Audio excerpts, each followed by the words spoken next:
In that instant, beneath a sky filled with descending mountains, Han Li understood there would be no retreat, only resistance. If you enjoy my way of explaining and storytelling, don't forget to like and subscribe. It really motivates me to keep creating. What you say is reasonable as well. The Yin sifting sect is a prominent force within the Devil Dao. Naturally, they've accumulated no shortage of enemies. Otherwise, their sect master would never have shown himself here, the small child said with a faint knowing smile. A subtle smile touched Han Li's lips as well. With a casual flick of his wrist, a black sphere appeared in his palm. He fell silent, his gaze sharpening as he studied the object intently. After only a brief moment, however, he suddenly tapped his storage pouch, summoning a wooden box into his hand. He exhaled lightly toward it, and the lid sprang open of its own accord. Inside lay a crimson sphere, its surface layered with multiple restriction talismans. This was none other than the treasure Han Li had seized from the grey-robed monk, Mo Ju of the North Night Palaces. Profound Jade Cave. Han Li placed the black sphere into the box alongside it, then examined it with greater care. At first glance, the black sphere appeared utterly dull and devoid of luster, plain, almost forgettable. Yet upon closer inspection, faint greyish-white runes could be discerned, etched deeply into its surface.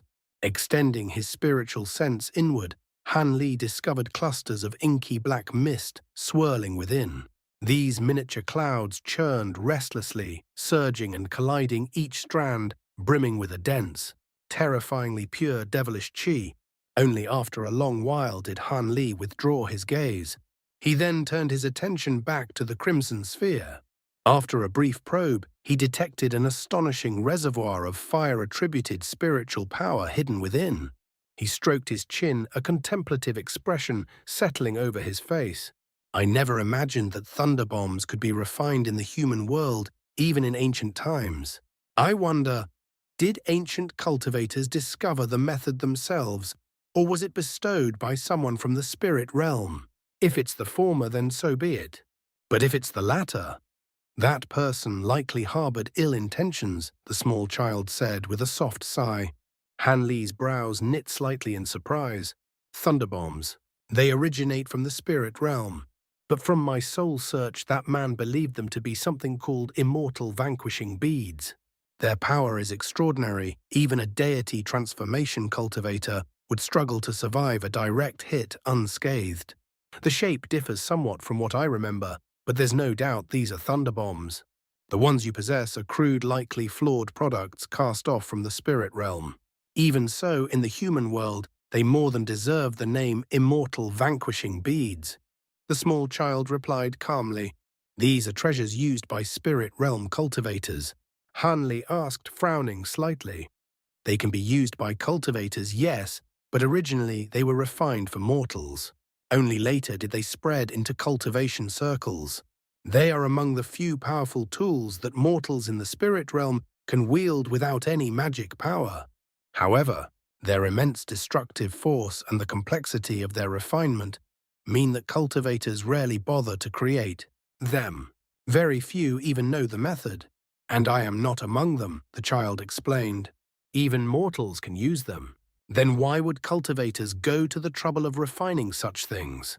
Han Li asked, clearly perplexed. "That is difficult to explain.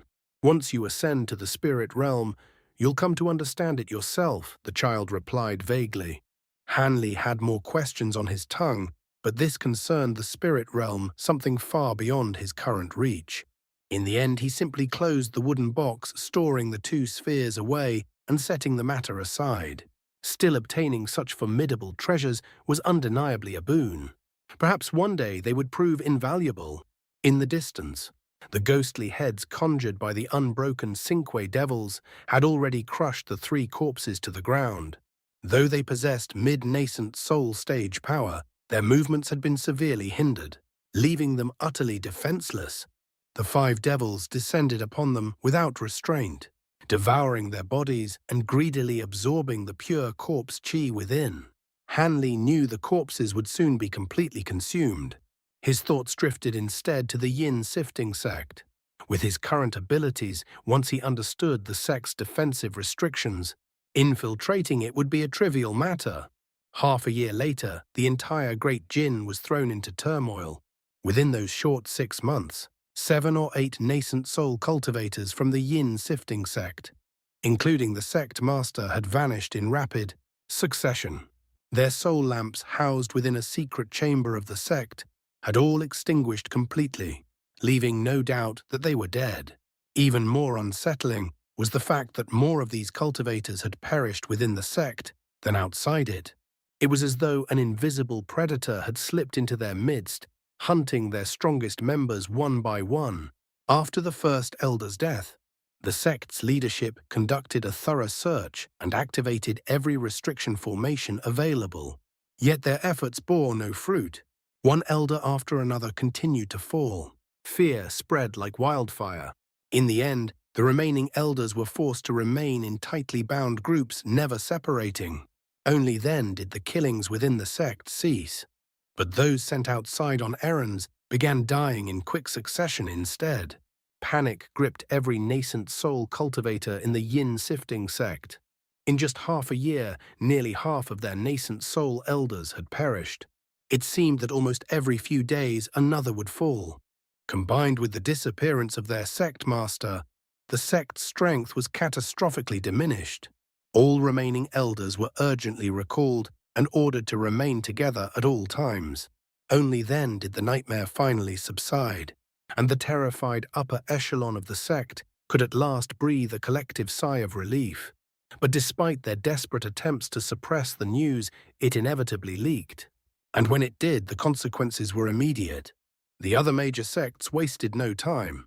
Large forces were mobilized, descending upon the Yin sifting sect's territories like vultures circling a wounded beast. The remaining elders fought back with everything they had, but it was clear to all that the Yin sifting sect's days were numbered.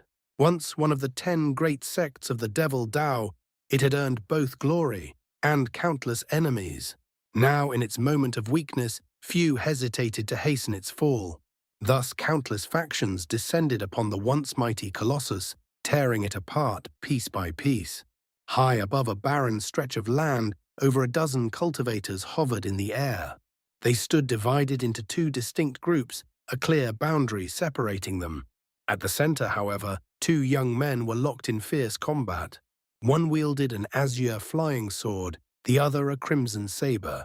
Their weapons clashed repeatedly, releasing dazzling bursts of light accompanied by thunderous booms that echoed across the sky. The surrounding cultivators watched with excitement, whispering among themselves. They were all young, mere teenagers, and all at the chi condensation stage. Not a single Foundation establishment cultivator could be found among them. Judging by their attire, they were likely low-ranking disciples from nearby sects or families. The azure sword began to gain the upper hand, steadily forcing the red saber backward. Tisk-task, the azure spirit sword truly lives up to its reputation. It seems senior martial brother Lin will win a beautiful young woman, remarked with a smile. Humph, so what, if he weren't from the Lin family, how could he wield a mid-grade spirit tool at the chi condensation stage? Born with a silver spoon, that's all it is. If I had such a treasure, I wouldn't lose to him either. The young man beside her muttered quietly, careful not to be overheard. The young woman giggled softly, a hint of charm already blossoming despite her youth. But before she could respond, the young man suddenly glanced into the distance and froze. "What is it?" she asked, startled, before following his gaze. Her expression changed instantly. Far off in the sky, a strange humanoid figure drifted silently. He appeared human, but from his back extended a massive pair of wings. Azure and white lightning flickered across them ceaselessly, yet not a single sound was produced, rendering his presence eerily undetectable. Had the young man not glanced in that direction by chance, neither of them would have noticed him at all. The figure moved calmly through the sky, hands clasped behind his back, not even sparing a glance downward. His gaze seemed fixed on something far away, though there was nothing there but drifting white clouds. What was that? A high-grade demon beast, the young woman whispered, recalling fragmented knowledge from ancient texts. No, impossible. Our state of Huo may be remote, but no high-grade demon would dare appear so openly in broad daylight. That must be a senior cultivator with some kind of flight technique, the young man replied, regaining his composure. Yet despite the great distance between them, the winged man suddenly turned, as if he had heard them. Their eyes met. Both of their hearts lurched violently. It was not that the man's appearance was grotesque. In fact, it was utterly ordinary, so plain it was almost forgettable. But at the center of his brow, there was a vertical, inky black third eye. Cold, lifeless, empty. The moment they saw it, a chill ran straight through their souls. What was that thing? Could it truly be a high-grade demon beast? Otherwise, how could a human possibly possess a third eye? The same bewildered thought flashed simultaneously through the minds of the two young cultivators. Before either of them could cry out a warning to their companions, a streak of black light burst forth from the winged man's demonic eye. In that instant, his figure vanished without a trace. A low, muffled rumble followed from nearby. Then, like a tear in space itself, white light flickered, and a humanoid figure materialized several hundred feet away. It was an elderly man appearing to be in his 60s. His hair was bound into a sharp, triangular topknot, and his unusually elongated face drew attention at once. The moment he appeared, he reached forward with a savage grasp. The air trembled. Spatial distortions rippled outward as a massive, translucent yellow hand formed above the winged man's head, descending with lightning-like speed. Yet the winged man seemed to have anticipated the attack. His wings gave a faint flutter, and his body dissolved into a streak of azure lightning, vanishing on the spot. In the next heartbeat, he reappeared elsewhere, his expression dark and cold. Eccentric wind. He roared, brows knitted tightly together, his voice booming like rolling thunder. You've been chasing me for over a month. You know perfectly well you can't trap me. So why persist in this futile pursuit? The thunderous voice struck like a physical force. All the low-grade cultivators below were caught completely off guard. Their ears rang violently as they staggered, collapsing onto the ground. Those with the weakest cultivation bases lost consciousness on the spot. Only a handful, those with higher cultivation or protective treasures, remained awake. Even so, their bodies were utterly paralyzed, barely able to tilt their heads upward. Their faces were deathly pale as they stared at the two towering figures above. Among them were the very two young cultivators who had first noticed Han Li. Though still conscious, they too stood frozen, unable to move. Ordinarily, encountering a high-grade cultivator would be a once-in-a-lifetime blessing, something they could only dream of. But encountering two such beings locked in battle, that was nothing short of calamity. Every conscious cultivator was seized by terror. They had never witnessed such a battle firsthand. Yet their sect elders had warned them countless times if ever they came across a clash between high-grade cultivators. They were to flee as far as possible. The mere aftershocks of such combat could be fatal. To those powerful beings, chi condensation cultivators were no more significant than ants, and no one spared a thought for ants in the midst of war. Hamps. The elderly man snorted, his expression turning grim. I don't care how many others you kill, but you dared to slay one of my juniors before my very eyes. How could I possibly let you go? A mere nascent soul cultivator won't last much longer anyway. Even if it costs me 10 years of my lifespan, I'll drag you down with me. With that, he pointed sharply toward Han Li. The massive yellow hand descended once more. Han Li's wings flickered. His figure vanished again, only to reappear over 100 feet away. Though he had evaded the attack, his expression remained heavy and grim. This old man was an enemy. He had never intended to provoke an unforeseen consequence of killing the last elder of the yin-sifting sect, a deity transformation cultivator, and somehow connected to that elder. A trace of regret stirred within Han Li. He had only sought out yin-sifting sect elders to seize their ghost-sifting banners. There had been countless others he could have targeted. Had he chosen differently, all of this might have been avoided. At the time, eccentric wind had concealed his cultivation, appearing to be no more than an early nascent soul cultivator. Han Li had paid him no mind, focusing entirely on luring out his intended target. But fate had other plans. Eccentric Wind arrived just in time to witness the elder's death. His fury had erupted like thunder. Revealing his true deity transformation cultivation, he had immediately launched himself at Han Li. Had it not been for the thunderstorm wings and the 9 gale transformations, Han Li would have been captured then and there. And so began his life on the run. Originally, he had intended to remain hidden within the Yin sifting sect for months, quietly eliminating more elders. But with a deity transformation cultivator on his heels, such plans became meaningless. He could only flee. Thus, the Yin sifting sect was granted an unexpected reprieve.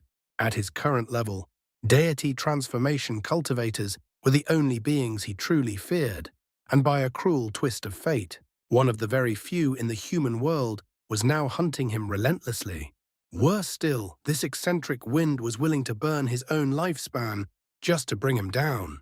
Though his movement techniques were slightly inferior, his overwhelming cultivation compensated for it, allowing him to keep pace with Han Li.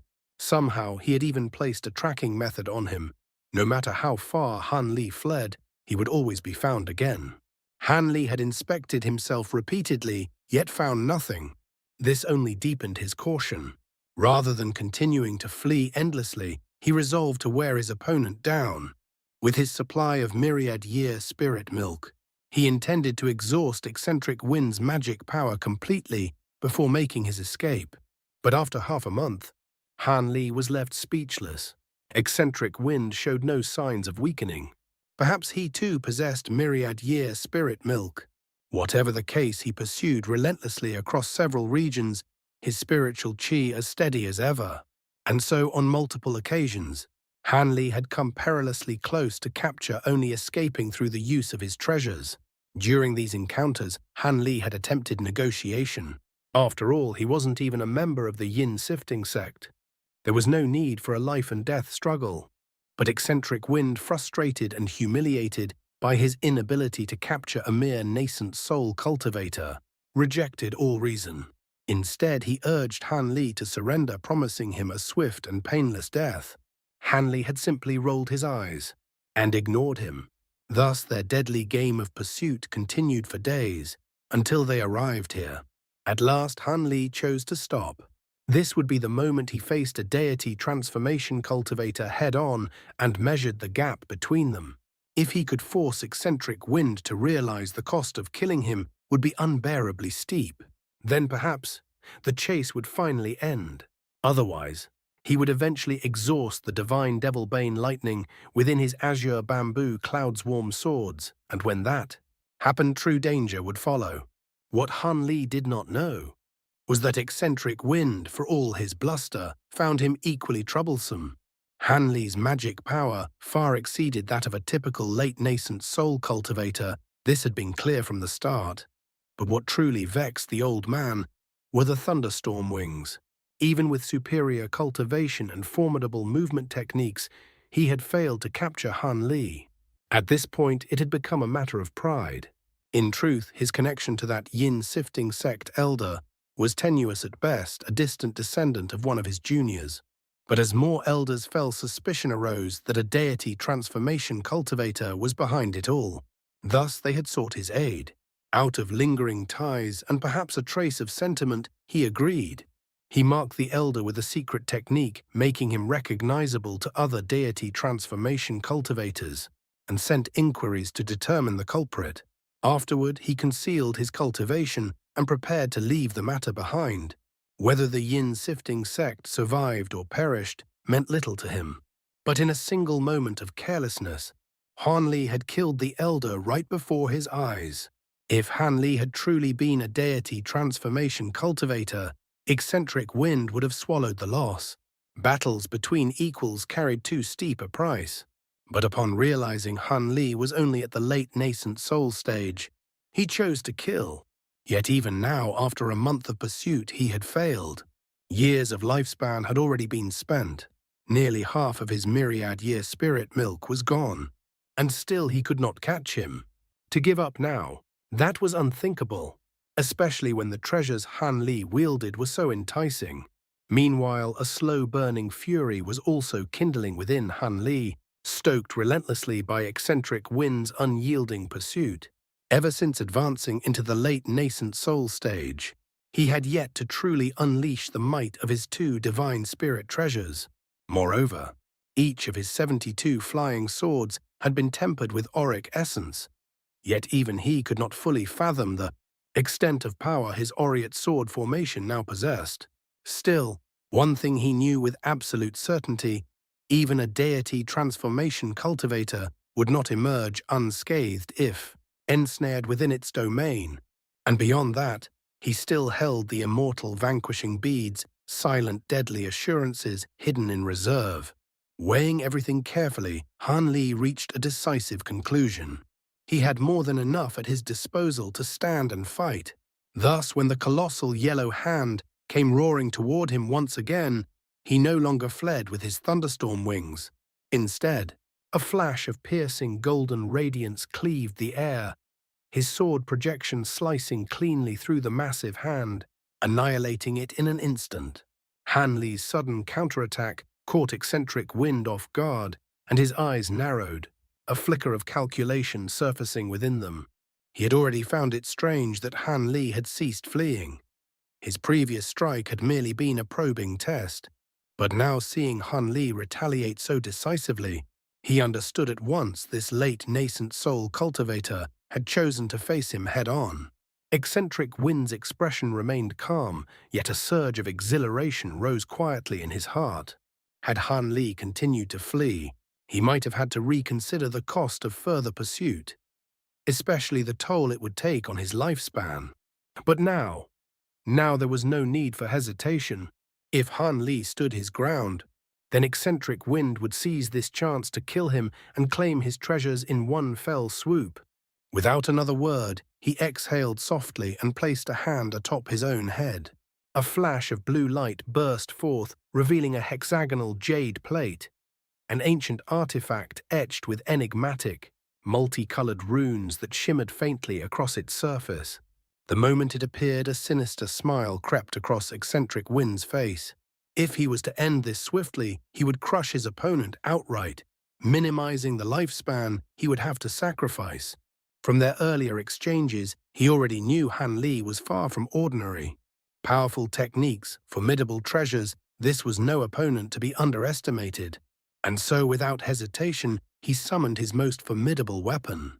The jade plate began to spin slowly in mid-air, emitting a clear, resonant hum as it expanded rapidly. In the blink of an eye, it grew to several tens of feet in size before tilting forward.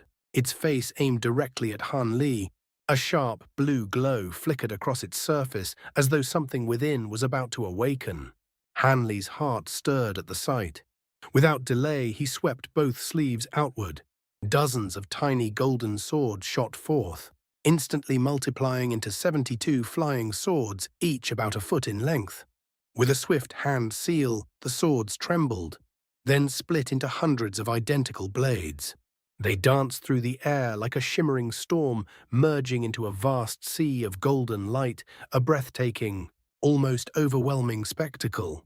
Eccentric Wind faltered for a brief instant at the sheer number of swords, but a cold smile soon returned to his lips. "No matter how many flying swords you possess," he sneered, "they will never rival the number of my flying sabers. Witness the might of my myriad blade plate." Han Li's gaze sharpened as it shifted toward the hexagonal jade plate. The runes upon it flared brilliantly. A pillar of blue light erupted forth, then fragmented into countless streaks that flickered and transformed into shimmering blue flying sabers, each only a few inches long. The jade plate continued to pulse, releasing wave after wave of light, birthing an unending swarm of sabers that gathered above Eccentric Wind like a towering mountain of blades. It was a sight that would chill any onlooker to the bone. Han Li's expression shifted dramatically. There were easily over 4,000 flying sabers suspended before him. At that very moment, Eccentric Wind swept his sleeve forward. The sea of blue sabers flared with dazzling spiritual light, then surged forward as streaks of azure brilliance. Their sheer number blotted out the sky, forming an overwhelming, lethal tide that bore down upon Han Li like an unstoppable wall. Compared to this, Han Li's golden swords, though impressive, seemed almost insignificant. Han Li drew in a slow breath, his expression smoothing back into calm. With a sharp cry, he raised his hand not to unleash his swords, but to reveal something else. A sphere of green light slipped from his palm.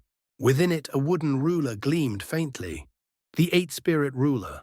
The moment it emerged, it rose into the air of its own accord, swaying gently. A silver lotus projection bloomed upon its surface, and as Han Li poured his magic power into it, the lotus expanded, its radiance growing ever more brilliant. In mere moments, the lotus had grown to over 100 feet in size, its silver petals unfurling into a radiant barrier that completely enveloped Han Li. That's the eight-spirit ruler. You're that Han brat from the Kunwu Mountains. Eccentric Wind exclaimed, recognition flashing across his face. The advancing mountain of blades faltered mid-air, hanging suspended rather than crashing down immediately. You recognize me? Han Li asked, brows slightly furrowed. I do not, Eccentric Wind replied coldly, but fellow Taoist Xiang has mentioned you. I hear you're quite close with devilish concubine Ling Long of the spirit realm. I wouldn't say close, Han Li said evenly, but I am acquainted with her. And this fellow Taoist Xiang, you mean Zhili? A peculiar look flickered across his face. Humph. Who else could it be? Eccentric Wind snorted. But enough of that. Answer me this before devilish concubine Ling Long returned to the spirit realm. Did she leave you any clues about the spatial node? Any shortcut to ascend? Han Li's heart jolted, but his expression remained composed. Why ask me? Didn't she already leave guidance for Master Xiang of the Myriad Demon Valley? If you know Brother Xiang, you should already be aware of this. Eccentric Wind's gaze turned icy. Don't play the fool with me. I've investigated thoroughly. That woman was clearly close to you. There's no way she left you empty-handed. Hand over what she gave you, and I may yet spare your life. Humph, Han Li scoffed coldly. Even if I had such a thing, do you really believe your myriad blade plate alone could take me down? He was no naive child. If he admitted anything, even surviving today would mean endless pursuit from every deity transformation cultivator in the human realm. Eccentric Wind's eyes flashed with vicious intent. His hands moved into a seal once more, ready to unleash the storm of blades again. Han Li's heart tightened, his power surging into the silver lotus. Battle loomed imminent and inevitable. And yet, at that precise moment, a calm, gentle voice echoed simultaneously in both their ears. Brother Feng, fellow Taoist Han, please wait. Han Li froze for a brief instant, recognition dawning. A strange expression crossed his face. Eccentric Wind also paused, surprise flickering through his eyes. He turned sharply toward the distance and snorted. Humph, you certainly know how to arrive at the perfect moment, old bastard Xiang. A soft chuckle followed. I happened to be nearby and came upon receiving your message. But I didn't expect your quarry to be fellow Taoist Han.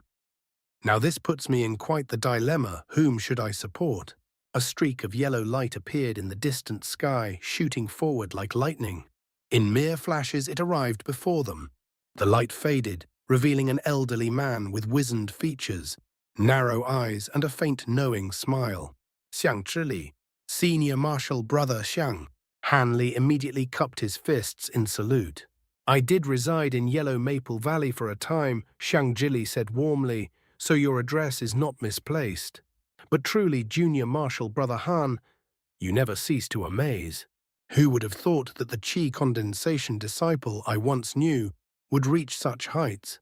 It seems even I am not immune to misjudgment. He chuckled softly. I had hoped to speak with you properly back at Kunwu Mountain, but circumstances did not permit it. Nor did I expect to meet you again, senior martial brother Han Li replied with a wry smile. Zhili turned to Eccentric Wind. Fellow Taoist Feng, might you grant me a favor? Spare junior martial brother Han. After all, he only killed a descendant of one of your juniors, hardly worth a life-and-death struggle. Your myriad blade plate may be a spirit treasure replica, but it is no match for a true divine spirit treasure. Humph, eccentric wind scoffed. He is but a nascent soul cultivator. Even with such a treasure, he cannot unleash its full might. How could he possibly contend with me? Zhili's smile deepened ever so slightly. That would be true if he possessed only one. He paused. But what if he holds 2 divine spirit treasures, and several spirit treasure replicas besides? At last, eccentric wind's expression changed. Hanli's expression shifted subtly upon hearing this.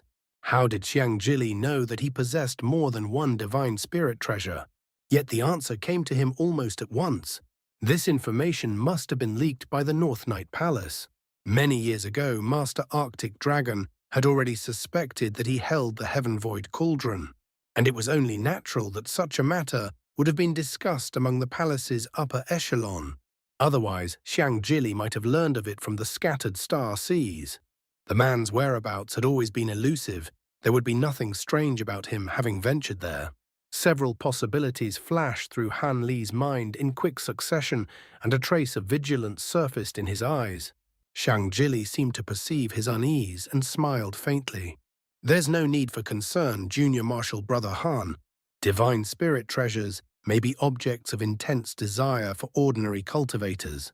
But for those of us who have reached the deity transformation stage, we already stand at the very pinnacle of the human world. Such treasures may enhance our power, but they are merely embellishments, not necessities. Besides, after living so long, it is only natural that each of us possesses 1 or 2 such treasures. The real issue lies in their use. Activating them requires an immense expenditure of magic power, and unless we face mortal danger, we would never resort to them lightly. To do so would disturb the world's origin qi, and that would bring harm upon ourselves. I see. It seems I was overthinking things, Han Li said, his expression easing slightly. Zhili's words were logical, even reassuring, but Han Li was not so easily convinced. After all, who would willingly turn away from a divine spirit treasure? He could still vividly recall the greed that had flickered in eccentric Wind's eyes when he gazed upon the 8th spirit, ruler. Still, Zhili appeared intent on siding with him.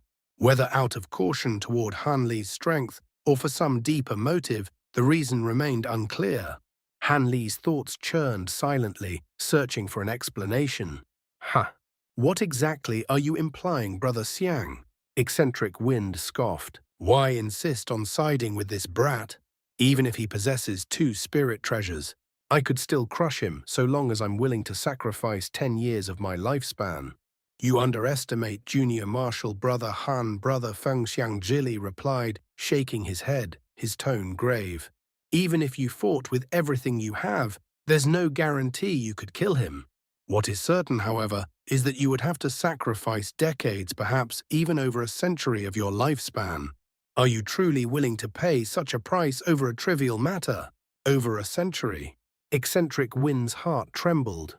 He turned to Han Li, his gaze filled with disbelief. You think so highly of this brat? Junior Marshal Brother Han Zhili said with a faint smile. You were the one who killed that Qian fellow, Arctic Dragon, and the Yin sifting sect master who recently vanished, correct?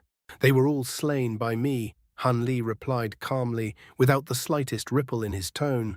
Eccentric Wind's brows drew together. You've already witnessed the power of a deity transformation cultivator in the Kunwu Mountains, Zhili continued.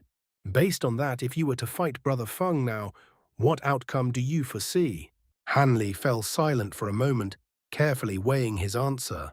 If it comes to a battle to the death, he finally said, I have roughly a 10% chance of victory, a 30% chance of dragging him down with me, and over a 50% chance of escaping, though with severe injuries.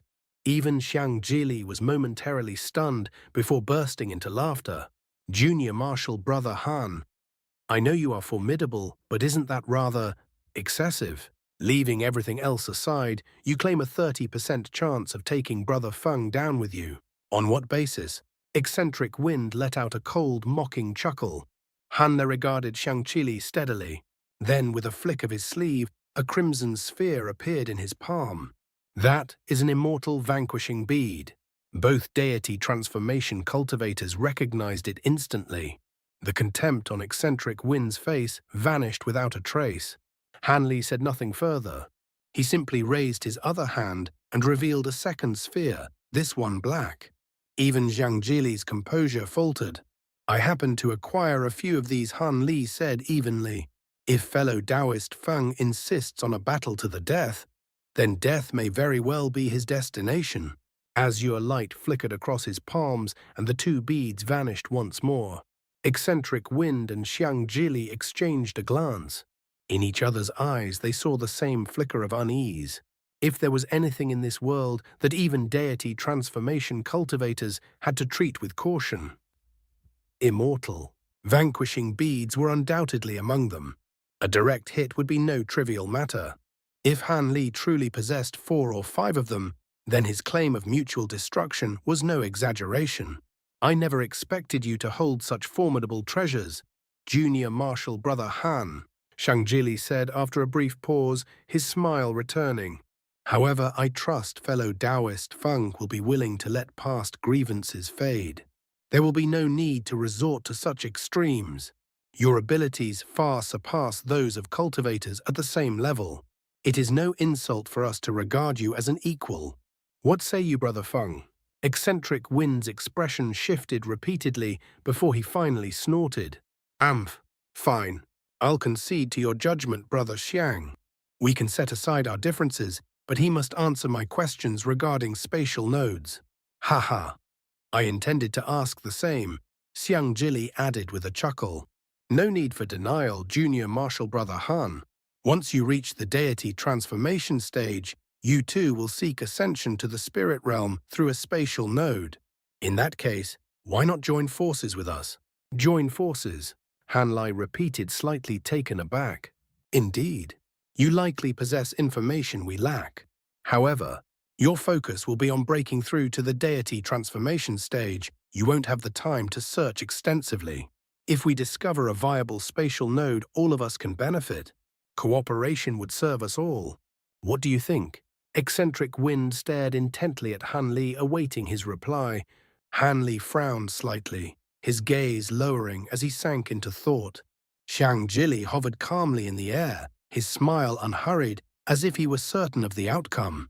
After a long silence, Hanli finally asked, will it only be you and fellow Taoist Feng involved? Not quite, Zhili replied. Fellow Taoist Hu of the Heavenly Devil sect will also participate. Initially, fellow Taoist Bai of the High Zenith sect showed interest, but he has pressing matters to attend to and cannot join us. So it will be the 3 of us. Don't underestimate us old fellows, Junior Marshal Brother Han.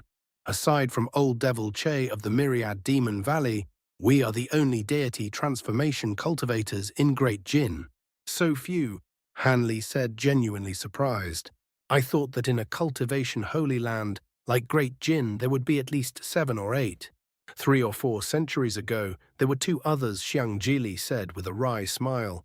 But their lifespans were nearing their end.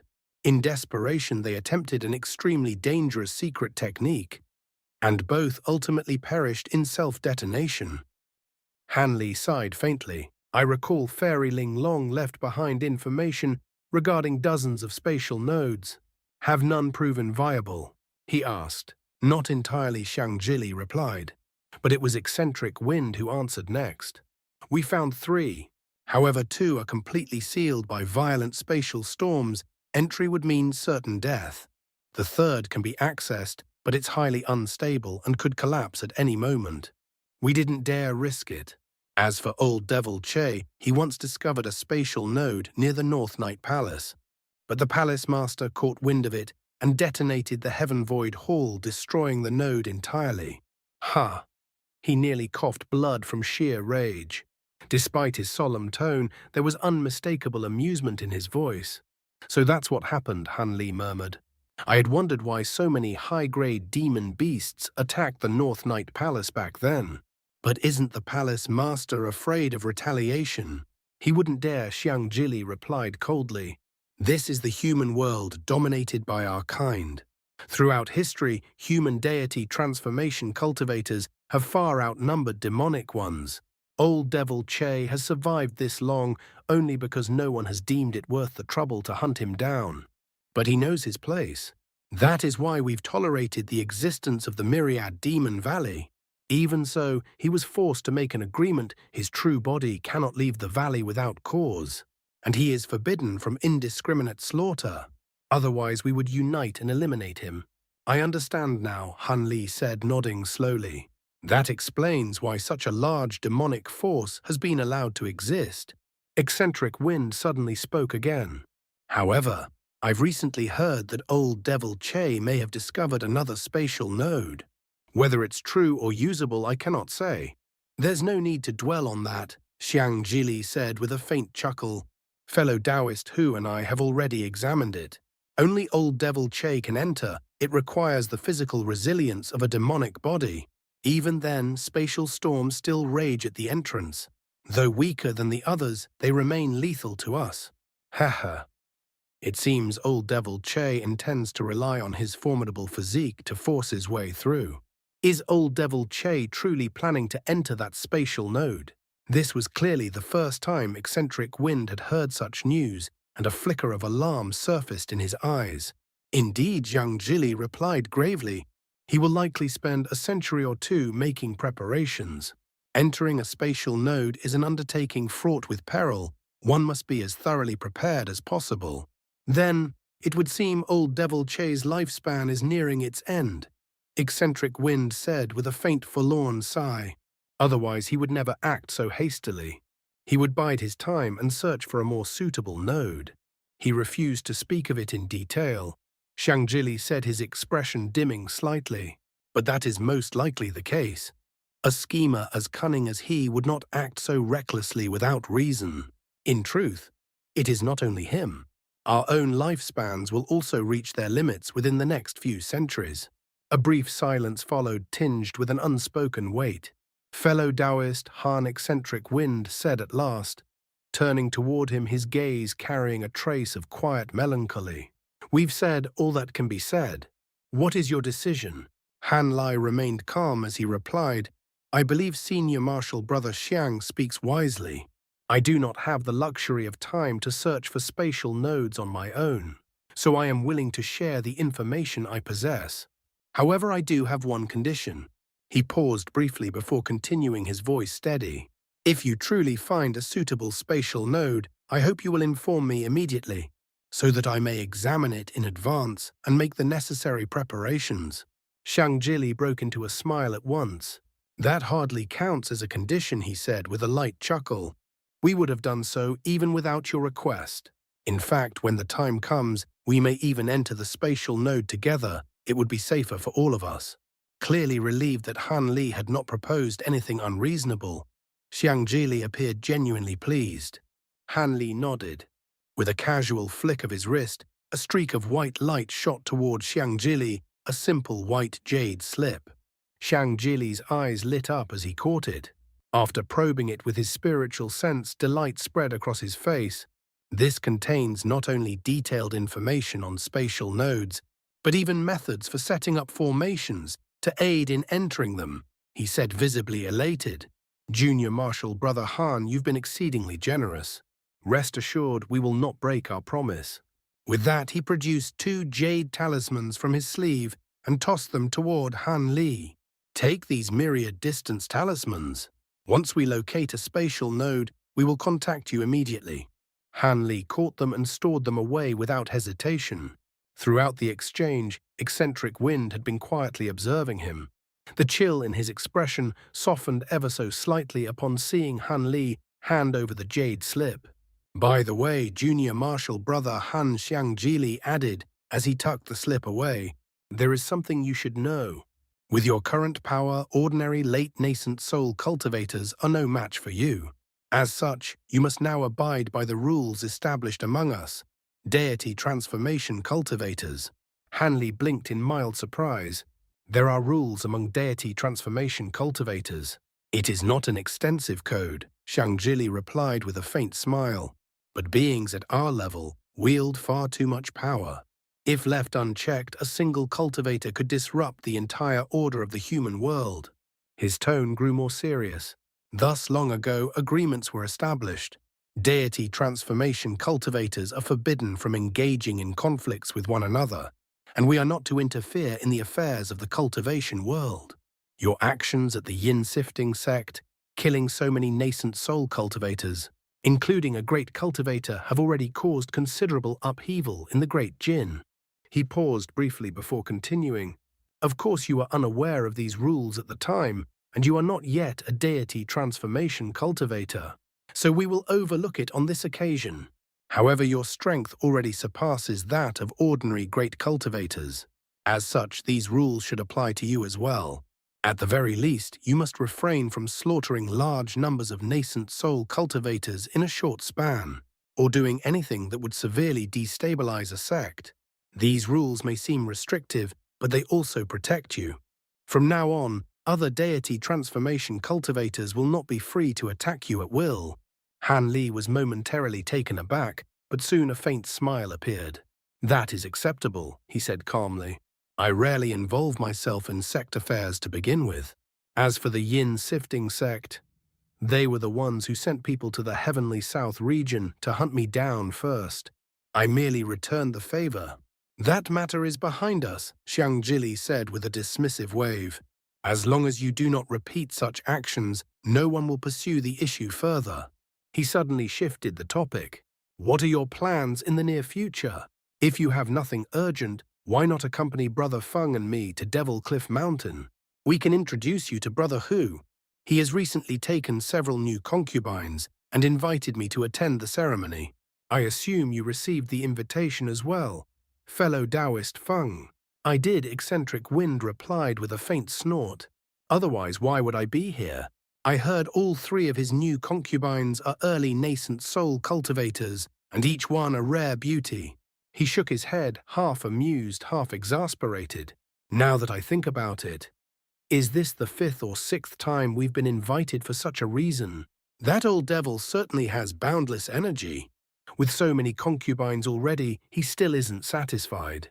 Zhili chuckled. You know how he is. Old Devil Hu has always had a fondness for expanding his harem, yet for all that he treats the women he favors with a certain peculiar respect. He never takes their chastity without consent, and always holds a grand ceremony to formally accept them. Since he has no official Tao companion, these concubines essentially share that role. Whether he expands his harem or not is none of my concern, eccentric Wind muttered. But every time we attend, we're expected to bring gifts. If I don't go, he'll take offense, but if I do, I have to offer something of real value. His standards are absurdly high. We endure it for the spirit medicines on Devil Cliff Mountain, Zhili replied with a relaxed smile. If we were as detached as fellow Taoist Bai, free of worldly desires, we wouldn't have to bother with such matters. Han Li hesitated slightly. You're referring to the Taoist from the Heavenly Devil sect. I did not receive an invitation. Wouldn't it be inappropriate for me to attend such an important ceremony uninvited? Besides, I have not prepared any suitable gift. There's no need to concern yourself with such trivialities, Zhili said dismissively. Old Devil Hu will not object if I bring a guest. Besides, the information you provided in that jade slip is already an exceptional gift. He will surely be grateful. He smiled faintly. If you still wish to offer something, a couple of ancient treasures will suffice. You're not familiar with him, so anything overly extravagant would be strange. Then his tone shifted, becoming more deliberate. More importantly, this trip may prove beneficial to you. The demonic heavenly origin pill, unique to Devil Cliff Mountain, is extremely helpful for breaking through to the deity transformation stage. It can only be refined from the spirit medicines grown there. If you can obtain one or two, it will greatly aid you in sensing the world's origin qi. Han Li's eyes flickered with surprise. The demonic heavenly origin pill. You mean the demonic origin pill that vanished since ancient times? Zhili was slightly taken aback, but he quickly smiled. Indeed. I didn't expect you to know of it already. In that case, there is no need for further explanation. So will you come with us? Han Li fell silent, his expression uncertain. The misty lunar mountain ranges stretched across the northwestern reaches of the Great Jin. spanning hundreds of thousands of kilometers along the border between two states. Countless jagged peaks rose within the range, some towering hundreds of thousands of feet into the heavens. One such mountain stood above all others, its upper half perpetually cloaked in snow. Yet atop its summit, a vast expanse of level ground had been carved out. There a magnificent complex of palaces had been constructed. The structures were countless, each exquisitely crafted from rare wood and fine jade, their beauty almost unreal. Though a blizzard raged ceaselessly beyond the mountain, the entire summit was enveloped in a powerful restriction, maintaining a warm and gentle climate within. Exotic flora flourished in abundance, and graceful women in flowing palace attire drifted between the buildings like living blossoms, their laughter light and melodic, capable of enchanting any who heard it. It was a place that resembled paradise itself. This was Devil Cliff Mountain, and the sprawling complex atop it was known far and wide as the Devil Palace. Its master Hu Qinglei was one of the few remaining deity transformation cultivators in the Great Jin, and the Grand Elder of the Heavenly Devil sect. A legendary figure, he had forged his reputation over 1,000 years ago, single-handedly elevating the Heavenly Devil sect to the pinnacle of the Devil Dao. At this moment, within the grandest palace at the summit, he was hosting a banquet for a select group of esteemed guests. There were only 7 or 8 in attendance, seated in 2 orderly rows. At the center of the hall, dozens of slender, graceful women danced in unison, their movements mesmerizing. Seated upon the main throne was an elderly man wearing a wooden crown. His complexion appeared somewhat sickly, yet he reclined lazily, eyes half closed, as though utterly at ease, like a predator resting in quiet satisfaction. On either side of the grand hall, both male and female guests were seated in orderly rows, every face adorned with a courteous smile. Moments later, the women, clad in flowing palatial garments, brought their dance to a graceful close. With synchronized elegance, they bowed deeply toward the elderly man seated upon the main throne before retreating from the hall. Senior Hu, these attendants seem even more exquisite than those from your last gathering. A blue-robed scholar, seated to the left, remarked with a faint smile. It appears fellow Taoist you and the others have been putting in quite the effort. Heh. I have few pleasures in life aside from my fondness for beauty. Hu Qinglei replied lazily, his tone devoid of concern. Perhaps once I overcome this bottleneck, my cultivation will advance further. As for Marshal Nephew Yu and the others, they would do well to devote more of their time to cultivation. If even one of them reaches the deity transformation stage, I can rest easy, knowing the Heavenly Devil sect will not fall into ruin after my passing. That outcome is unthinkable. Senior Hu, the scholar said quickly, his smile turning slightly obsequious. Many within the Heavenly Devil sect stand just one step away from the deity transformation stage. It is only a matter of time before one of them ascends. With the sect's formidable reputation, who would dare provoke it? Is that so? Hu Qinglei let out a cold chuckle. I heard the Yin sifting sect is no longer counted among the 10 great Devil Dao sects. For thousands of years they stood at the very pinnacle, their prestige rivaling even my Devil Palace today. And yet look at them now, reduced to such a pitiful state. Even if they avoid annihilation, they'll be nothing more than a second-rate sect. At his words, the blue-robed scholar and the others exchanged subtle glances, unable to discern his true intent. None dared to respond. I've also heard a brocade-robed man interjected, smoothly shifting the conversation, that 7 or 8 nascent soul elders of the Yin sifting sect perished in that incident. Even fellow Taoist Fang did not survive. And yet, they have no clue who the culprit is. Quite puzzling, wouldn't you say? Could it be that they provoked a deity transformation senior? Hu Qinglei chuckled softly. Heh. Most of you likely came here because of that very incident, didn't you? Rest assured, though, I do not know the culprit. It is certainly not one of us deity transformation cultivators within the Great Jin.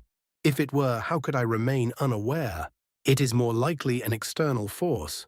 However, a dangerous glint flickered through his eyes before vanishing. If this slaughter continues, we will not sit idly by. A wave of relief spread through the hall. With that reassurance, the topic was quietly dropped, and the cultivators turned to lighter matters, recent happenings within the cultivation world. By the way, Senior Hu, a green-robed woman in her 30s, asked with a charming smile, "It's been 200 years since you last expanded your harem. Which fortunate ladies have caught your eye this time?" Her beauty was striking in its own right. The others perked up immediately, curiosity gleaming in their eyes. Despite Hu Qinglei's well-known indulgence in women, the number of official concubines in his devil palace was surprisingly limited. "I hadn't intended to expand it further," Hu Qinglei admitted, a pleased smile surfacing. "But these three, each possesses extraordinary beauty and exceptional cultivation. Among them, there is one in particular. She alone was enough to change my mind." His satisfaction was unmistakable. Hey, to earn such praise from Senior He. "I truly look forward to seeing them," a mendicant with sharp, sinister features said with a chuckle. The rest shared the same anticipation, silently wondering what kind of peerless beauties could captivate someone like Hu Qinglei. "Unlike mortals, we cultivators are not bound by such rigid conventions," Hu Qinglei said with a relaxed smile. "If you wish to see them, I can summon them to pour wine for you all." The mendicant hurriedly shook his head, declining with a slightly intimidated expression. Ignoring him entirely, Hu Qinglei beckoned to a nearby young woman in palace attire. "Go. Invite the three fairies here." "Yes, I will." Before she could finish, a streak of crimson light shot into the hall from outside. It sped directly toward Hu Qinglei, revealing itself to be a voice transmission talisman. A flicker of surprise crossed his eyes as he raised a hand, drawing it into his grasp. The talisman ignited instantly, dissolving into a ball of blazing flame. "Oh, it seems eccentric Wind and fellow Taoist Xiang have arrived. And they've brought a guest with them." Hu Qinglei extinguished the flames with a casual flick of his wrist, a hint of curiosity surfacing. Who could command such regard from those two? Could it be Senior Feng of Paradise Island or Senior Xiang of West Spirit Mountain? The blue-robed scholar ventured. Expressions shifted across the room. Who else could it be? Hu Qinglei chuckled. "But it seems they've brought along someone unfamiliar to me. Now I'm intrigued. Since they've already arrived, I suppose I must greet them personally." "We should accompany you, Senior Hu," the brocade-robed man said, rising swiftly. The others followed suit. Hu Qinglei merely nodded before stepping out of the hall, the group trailing behind him. Outside, Devil Cliff Mountain was engulfed in a raging snowstorm. Yet a vast yellow barrier of light shielded the entire palace, holding the storm at bay. Beyond the barrier, the world was blurred and indistinct, though movement could still be faintly discerned. Hovering above the barrier were three figures, two elderly men and a young cultivator floating calmly amidst the chaos. Zhili, eccentric Wind. Hanli, the Devil Palace has grown. "And there are even more attendants than before," eccentric Wind remarked, gazing down at the sprawling complex. "Tsk. Being the Grand Elder of the #1 Devil Dao sect truly is a life of indulgence." Envious Brother Feng, Zhili replied with a faint smile. "If so, simply mention it to old Devil Hu. I'm sure he'd be delighted to make you the second Grand Elder and build you a residence just as luxurious." "Forget it," eccentric Wind said with a shake of his head. "I prefer solitude. Living in a place like this for too long would erode one's mind." Zhili chuckled but said no more. At that moment, a group of cultivators emerged from the palace below, rising into the air to greet them. Though Han Li had spoken little during their journey, his awareness had never wavered. His gaze sharpened as he quickly identified the elderly man with the wooden crown, a Deity transformation cultivator. As his eyes swept across the others, a faint exclamation escaped him. "Do you see someone familiar, Junior Marshal Brother Han?" Zhili asked, slightly surprised. "There is. Someone I've met before," Han Li replied calmly. "I see." Zhili nodded, not pressing further. Below, Hu Qinglei had already reached the barrier. Forming a hand seal, he began to chant softly. The barrier shimmered, parting to reveal an opening. Without hesitation, Zhili and eccentric Wind entered. After a brief pause, Han Li followed as a streak of azure light. The barrier sealed behind them. Moments later, the trio stood before Hu Qinglei and the assembled cultivators. "Brother Xiang, fellow Taoist Feng, you are somewhat late," Hu Qinglei said with a languid smile. "I heard you had already set out. Did something delay you?" "That is indeed the case," Zhili replied. "We encountered some minor complications along the way. I'll explain later. For now, allow me to introduce someone." He gestured toward Han Li. "This is fellow Taoist Han. He will be joining us, and should be treated as an equal." Among the cultivators behind Hu Qinglei, one stared at Han Li in visible shock. Hu Qinglei himself was momentarily taken aback. His gaze sharpened as he carefully assessed Han Li. "My name is Han Li. Greetings, Brother Hu." Han Li cupped his fists calmly. His demeanor neither servile nor arrogant, yet unmistakably that of one addressing an equal. A ripple of astonishment spread through the crowd. "Humpy." Hu Qinglei's expression darkened instantly. "Have the two of you grown old and senile? He is merely a late nascent soul cultivator. On what grounds should he be treated as our equal?" "Hehe. I have my reasons," Zhili replied with a knowing chuckle. His voice transmitted silently into Hu Qinglei's ears. At first, Hu Qinglei looked doubtful, but then his expression shifted. Surprise, then excitement, and finally a series of emphatic nods. Following the conclusion of Zhili's voice transmission, Hu Qinglei's expression visibly eased. Turning toward Han Li, he said with a faint smile, "So you are acquainted with devilish concubine Ling Long, and you even played a pivotal role in the devil slaying at Kunyu Mountain, fellow Taoist Han. Tsk, tsk. And the recent upheaval at the Yin sifting sect was also your doing. I must admit I'm quite astonished. I had assumed such feats could only be accomplished by a deity transformation cultivator. In that case, you truly possess the strength to stand as my equal. I've long heard of your reputation as well," Brother Hu Han Li replied with a respectful smile. "I hope you'll forgive this unannounced visit." "Of course. It would be my pleasure to befriend a prodigy such as yourself," fellow Taoist Han Hu Qinglei said warmly. He then turned to Zhili with a grin. "By the way, the two of you still remember the other fellow Taoists present here, don't you?" The nascent soul cultivators standing behind him had been utterly stunned upon learning that Han Li had been involved in the Yin sifting sect incident they had just discussed. What shocked them even more was Hu Qinglei's attitude treating Han Li as an equal.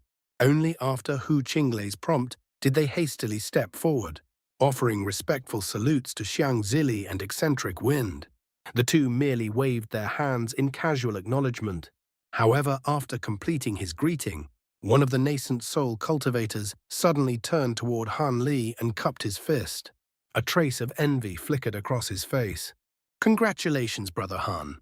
It's been many years since we last met, and yet you've already reached the late nascent soul stage." The speaker was a young man clad in green robes, none other than Old Man Bitter Bamboo, who had once crossed paths with Han Li's humanoid puppet. Even now he remained at the peak of the mid-nascent soul stage, his progress seemingly halted. Han Li held little fondness for the man, but he still smiled politely. "I didn't expect to encounter you here either, fellow Taoist Bitter Bamboo. My advancement was merely a matter of fortunate coincidence." Old Man Bitter Bamboo gave a slightly awkward cough, about to respond, only for Hu Qinglei to cut in impatiently. "Enough, this is hardly the place for idle chatter. If you have no objections, all of you may come to my palace for a proper discussion." Bitter Bamboo could only swallow his words, offering Han Li a strained smile.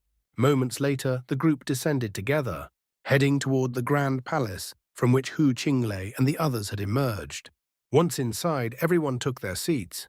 Han Li was seated beside Hu Qinglei, along with Zhili and the others, his position clearly setting him apart from the rest. It was only natural for Zhili and eccentric Wind, both deity transformation cultivators, to receive such treatment. Yet Han Li, still at the nascent soul stage, had been granted the same honor. This left the entire hall inwardly bewildered. Though every cultivator present was a seasoned figure in the cultivation world, none allowed their confusion to show. Still, curiosity burned beneath the surface. Unable to restrain himself, the cultivator beside Old Man Bitter Bamboo leaned in and whispered a question about Han Li. Though he had lowered his voice, the hall was filled with powerful cultivators. His words carried effortlessly to every corner. Unfortunately, Bitter Bamboo had only met Han Li once and could offer little information, much to the silent disappointment of those listening. Meanwhile, Han Li sat calmly in his seat, his expression serene, as though completely oblivious to the storm of curiosity surrounding him. Hu Qinglei conversed casually with Xiang, Zhili, eccentric wind, and several nascent soul cultivators. Yet none of the three deity transformation cultivators made any move to introduce Han Li. Thus, no one dared to inquire further. They could only suppress their curiosity. After a short while, the blue-robed scholar cast a meaningful glance toward Han Li before suddenly rising to his feet. Cupping his fist, he asked solemnly, "Fellow Taoist Han, I heard from Senior Hu that you were involved in the recent events at the Yin sifting sect. May I ask, is that true?" Han Li was slightly taken aback, but he merely nodded. "I was indeed involved. Why do you ask? Do you have ties to the Yin sifting sect?" "I am but a wandering cultivator with no such ties," the scholar replied. "However, I have crossed paths with fellow Taoist Fang of the Yin sifting sect several times. This is not a matter of great importance, but I wish to know, did his death have anything to do with you?" At once the entire hall fell silent. All eyes turned toward Han Li. Even Hu Qinglei paused his conversation, watching with a faint smile. Han Li narrowed his eyes slightly before answering calmly, "If you truly wish to know, I have nothing to conceal. The Yin sifting sect master was indeed killed by me." A ripple of shock swept through the hall. "I see. Thank you for your honesty, Brother Han," the scholar said, visibly shaken before returning to his seat. Han Li found his reaction somewhat unexpected, but said nothing, a faint smile lingering on his lips. Hu Qinglei chuckled, about to speak, when a servant in elegant palace attire approached. Kneeling gracefully at his side and whispering into his ear, Hu Qinglei nodded, stroking his beard as laughter rumbled from his chest. "Before your arrival, you expressed interest in meeting my 3 soon-to-be concubines, and I agreed. They're waiting just outside. I'll have them come in to pour wine for you all. Heh. Feel free to present your gifts now. Especially the 2 of you, Brother Wind, Brother Xiang. You'd best not be outdone by these juniors. That would be rather embarrassing, wouldn't it? Humph. Ever since we met, I've lost count of how many treasures I've had to give you simply because you keep taking more concubines." Eccentric Wind snorted, though his expression was resigned. Even as he complained, he produced a small wooden box and placed it on the table. Xiang Zhili also took out a jade box with a smile, saying nothing. Hu Qinglei only laughed louder. "Haha, don't make it sound as though I'm exploiting you. Every gift you've given has gone to my concubines. I've kept nothing for myself. Besides, compared to your vast fortunes, these are trivial. You might as well be generous to my beauties." The other cultivators followed suit, presenting gifts of rare materials and dazzling ancient treasures. Han Li had already prepared his offering beforehand. With a flick of his sleeve, he produced 2 vials of Pill's precious elixirs capable of aiding nascent soul cultivators in advancing their cultivation. It was by no means an insignificant gift.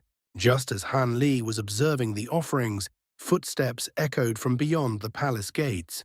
Moments later, a group of attendants clad in 5-colored robes entered, escorting 3 breathtaking women at their center. A collective gasp rose from the hall. The 3 were stunning beyond words.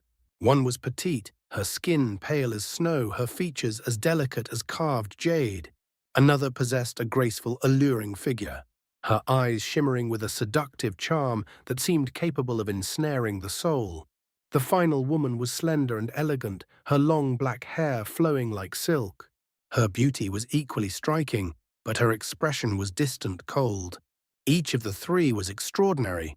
At a glance, it was difficult to determine which was the most beautiful. Yet the slender woman stood out. Her features were exquisitely refined, every movement imbued with a subtle, unconscious allure. And yet, her expression remained icy, her gaze empty. That contradiction only deepened her charm. Almost unconsciously, many of the cultivators found themselves looking at her more than once. Hanli, however, reacted very differently. The moment his eyes fell upon her, his entire body trembled. His expression changed drastically.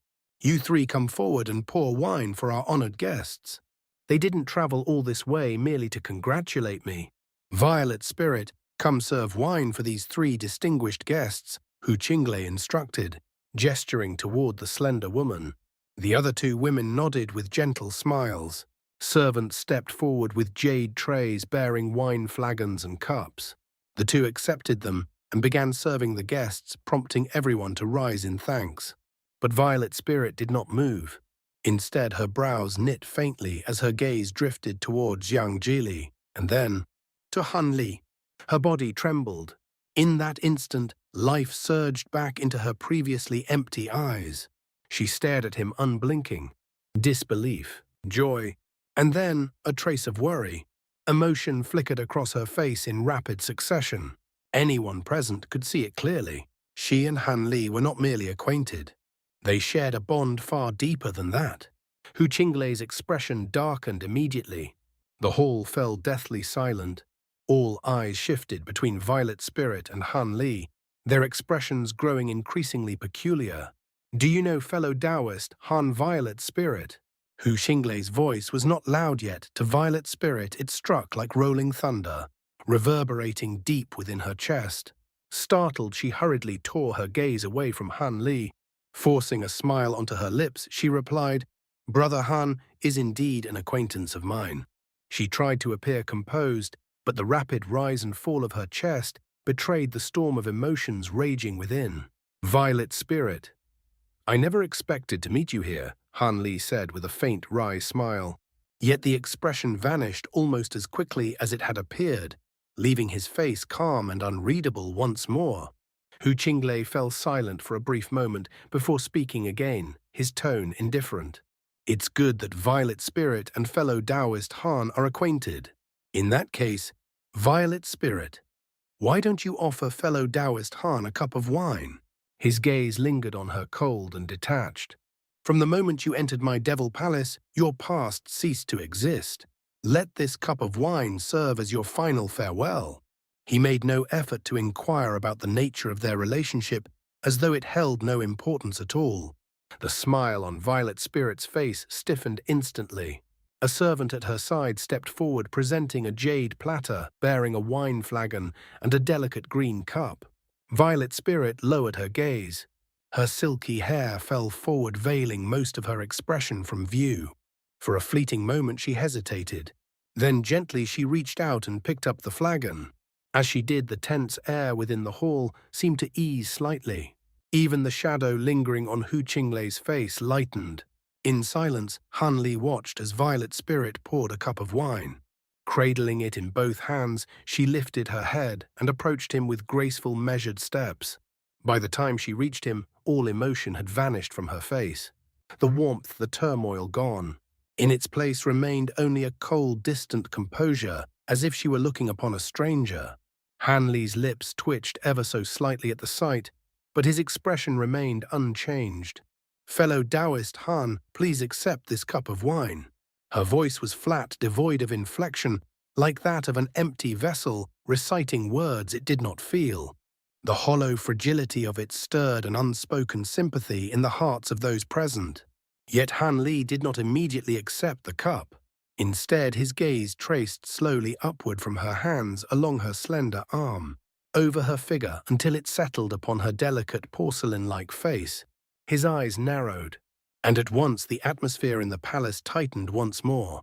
Hu Qinglei's expression did not change, but a glint of cold light flickered deep within his eyes. Zhili seemed to sense the shift. His brows drew together slightly as he cast a glance toward Hu Qinglei. Eccentric Wind, on the other hand, merely chuckled softly, watching the exchange with unreadable amusement. As for the other nascent soul cultivators, their expressions varied, but most of them wore faint smiles. clearly anticipating the misfortune about to unfold.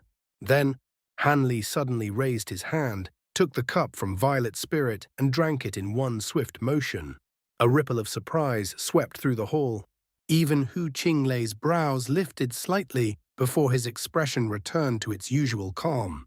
For a brief instant, a complex flicker of emotion passed through Violet Spirit's empty eyes, but she said nothing. Taking back the empty cup, she turned, preparing to leave. It seemed the moment had passed, that Han Li had bowed to Hu Qinglei's unspoken pressure. But just as the tension began to dissipate, "Wait," Han Li's voice rang out again. "If I'm not mistaken, there seems to be a restriction placed upon your body, isn't there, Violet Spirit?" She trembled. Her steps faltered involuntarily. Silence descended upon the entire palace, heavy, suffocating. One could almost hear the echo of a pin dropping. Hu Qinglei remained expressionless. He calmly drained his own cup of wine before speaking, his tone laced with faint displeasure. "Have you had too much to drink, fellow Taoist Han? You're speaking like a drunkard." "Not at all," Brother Hu Han Li replied with an easy chuckle, as if oblivious to the growing hostility. "I may have had a few cups, but I remain perfectly clear-headed." Hu Qinglei's gaze dropped briefly to the crimson ring adorning his finger before he spoke again, almost casually. "Is that so? Violet Spirit, tell me, do you think fellow Taoist Han has already drunk too much, yet fails to realize it?" Violet Spirit's expression shifted rapidly. Her lips parted, yet no words came.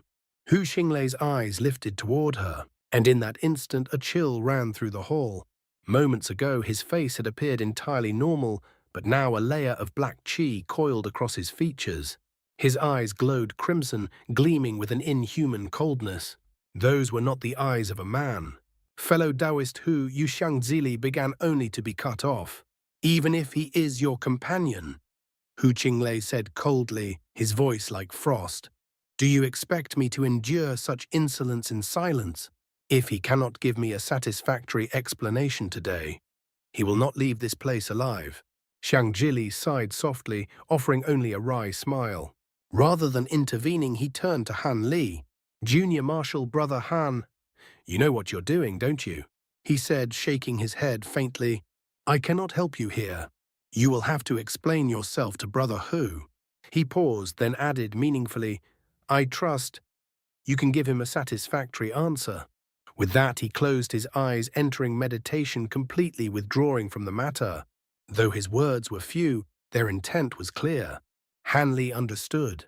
Zhili wished to protect him, but as a fellow deity transformation cultivator, he could not directly oppose Hu Qinglei. A faint smile appeared on Han Li's lips. Turning back to Violet Spirit, he spoke gently. "Violet Spirit, we have known each other for many years. You are one of the few I would call a friend." His voice softened, yet carried an unyielding firmness. "There is a restriction within your body. That suggests you were forced into this arrangement. I have no wish to offend fellow Taoist Hu, but neither can I stand by and ignore it. If you are being made to do something against your will." He met her eyes. "Tell me honestly, are you willing to become Brother Hu's concubine? If you are, then I will not interfere in what may be a mutually chosen bond. But if you are not," he did not finish the sentence. He didn't need to. Violet Spirit's face filled with turmoil, urgency, hesitation, helplessness, all tangled together. She longed to speak, yet found herself unable. "There's no need to ask her." Hu Qinglei's voice cut through the silence laced with mockery. "Whether she is willing or not, what does it matter? And even if she is unwilling, what will you do?" He sneered. "Will you take her away by force?" Han Li did not look at him. Instead, he asked again, quietly but firmly, "So, you are being forced? Is that correct, Violet Spirit?" Fear of Hu Qinglei gripped her heart, but Han Li's presence, his composure, his lack of fear, ignited something desperate within her. Clenching her teeth, she spoke. "Several years ago, I revealed my true appearance by accident. I was captured by elders of the Heavenly Devil sect. I was never given a choice." Hu Qinglei listened in silence, a faint, cold smile playing on his lips. Around them, the other cultivators remained unmoved.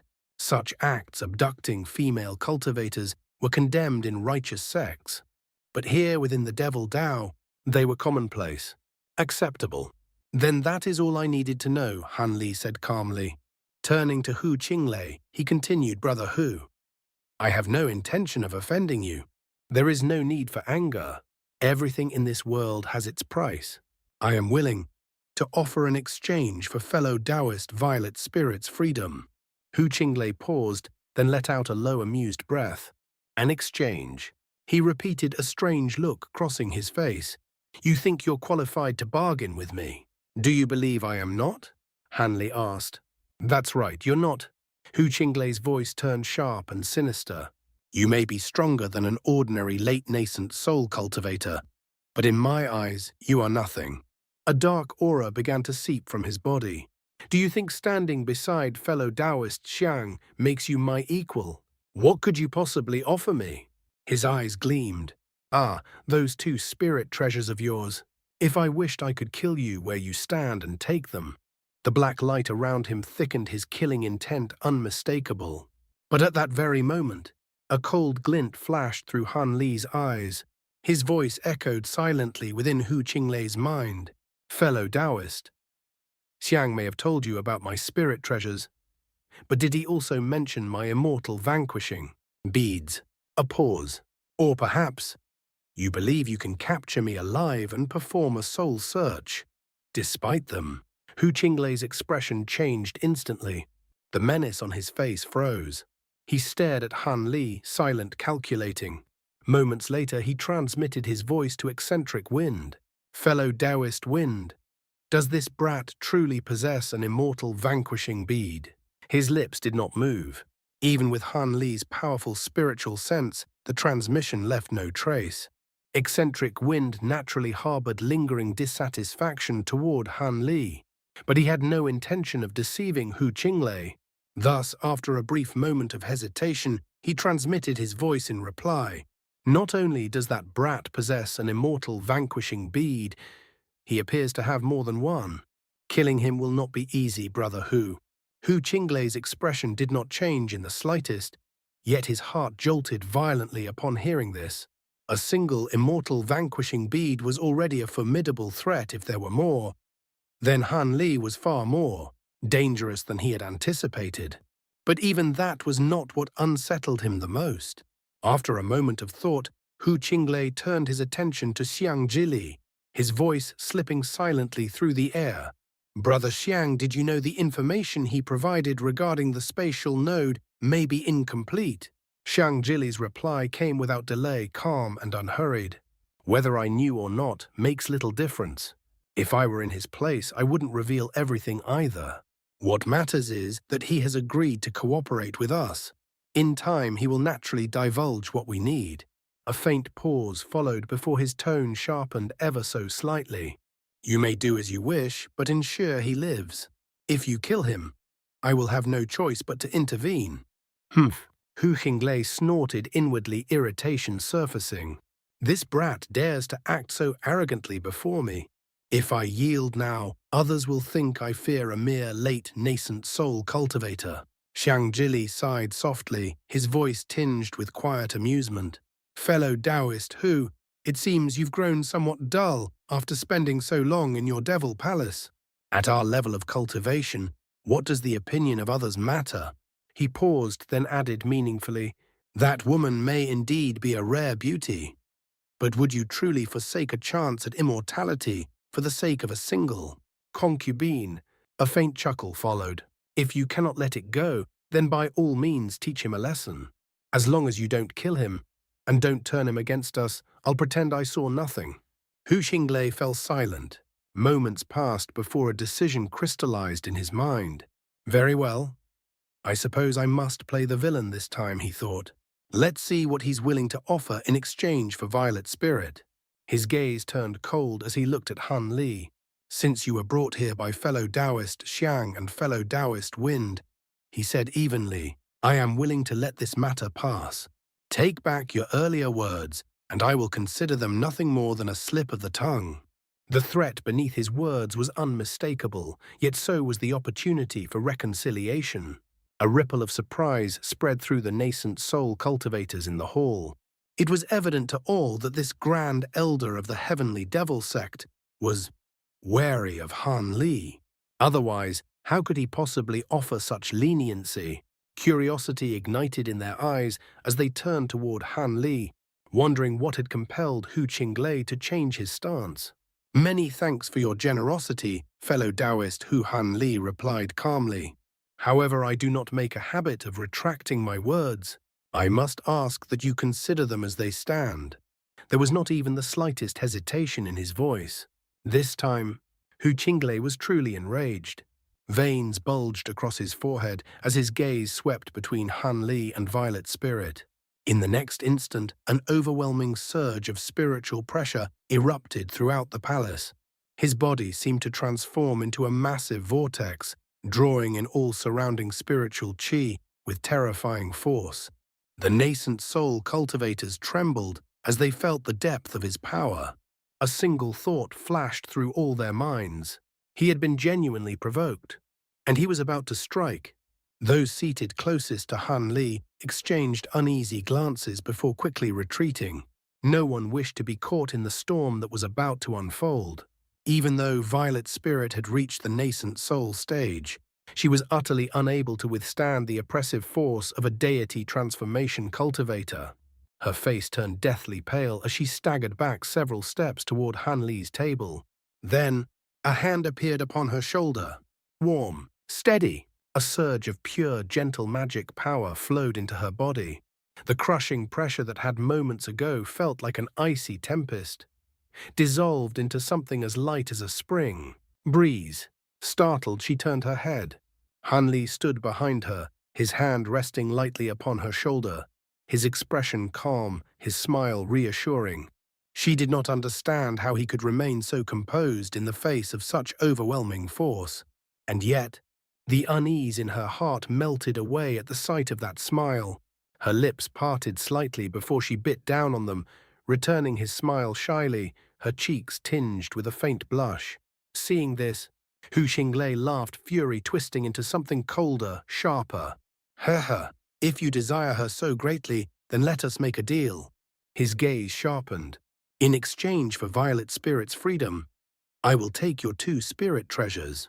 A subtle stir ran through the hall. To them it was obvious Hu Qinglei had no intention of truly letting her go. Spirit treasures were the pinnacle of power in the human realm. Countless lives had been lost in pursuit of even one. Yet here he was, demanding 2 in exchange for a single woman. There was no sincerity in that offer, only mockery. And yet, it was already surprising enough that he had not attacked Han Li outright. What shocked them even more was the revelation. Han Li possessed not 1 but 2 spirit treasures.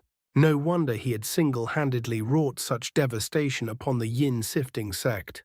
Perhaps he truly had slain its sect master. Whispers spread rapidly among the nascent soul cultivators. Meanwhile, Violet Spirit's face turned pale as paper. She knew better than anyone how precious spirit treasures were. There was no way anyone would agree to such an exchange. As expected, Han Li let out a soft sigh. "That condition is unrealistic, fellow Taoist Hu. I must decline."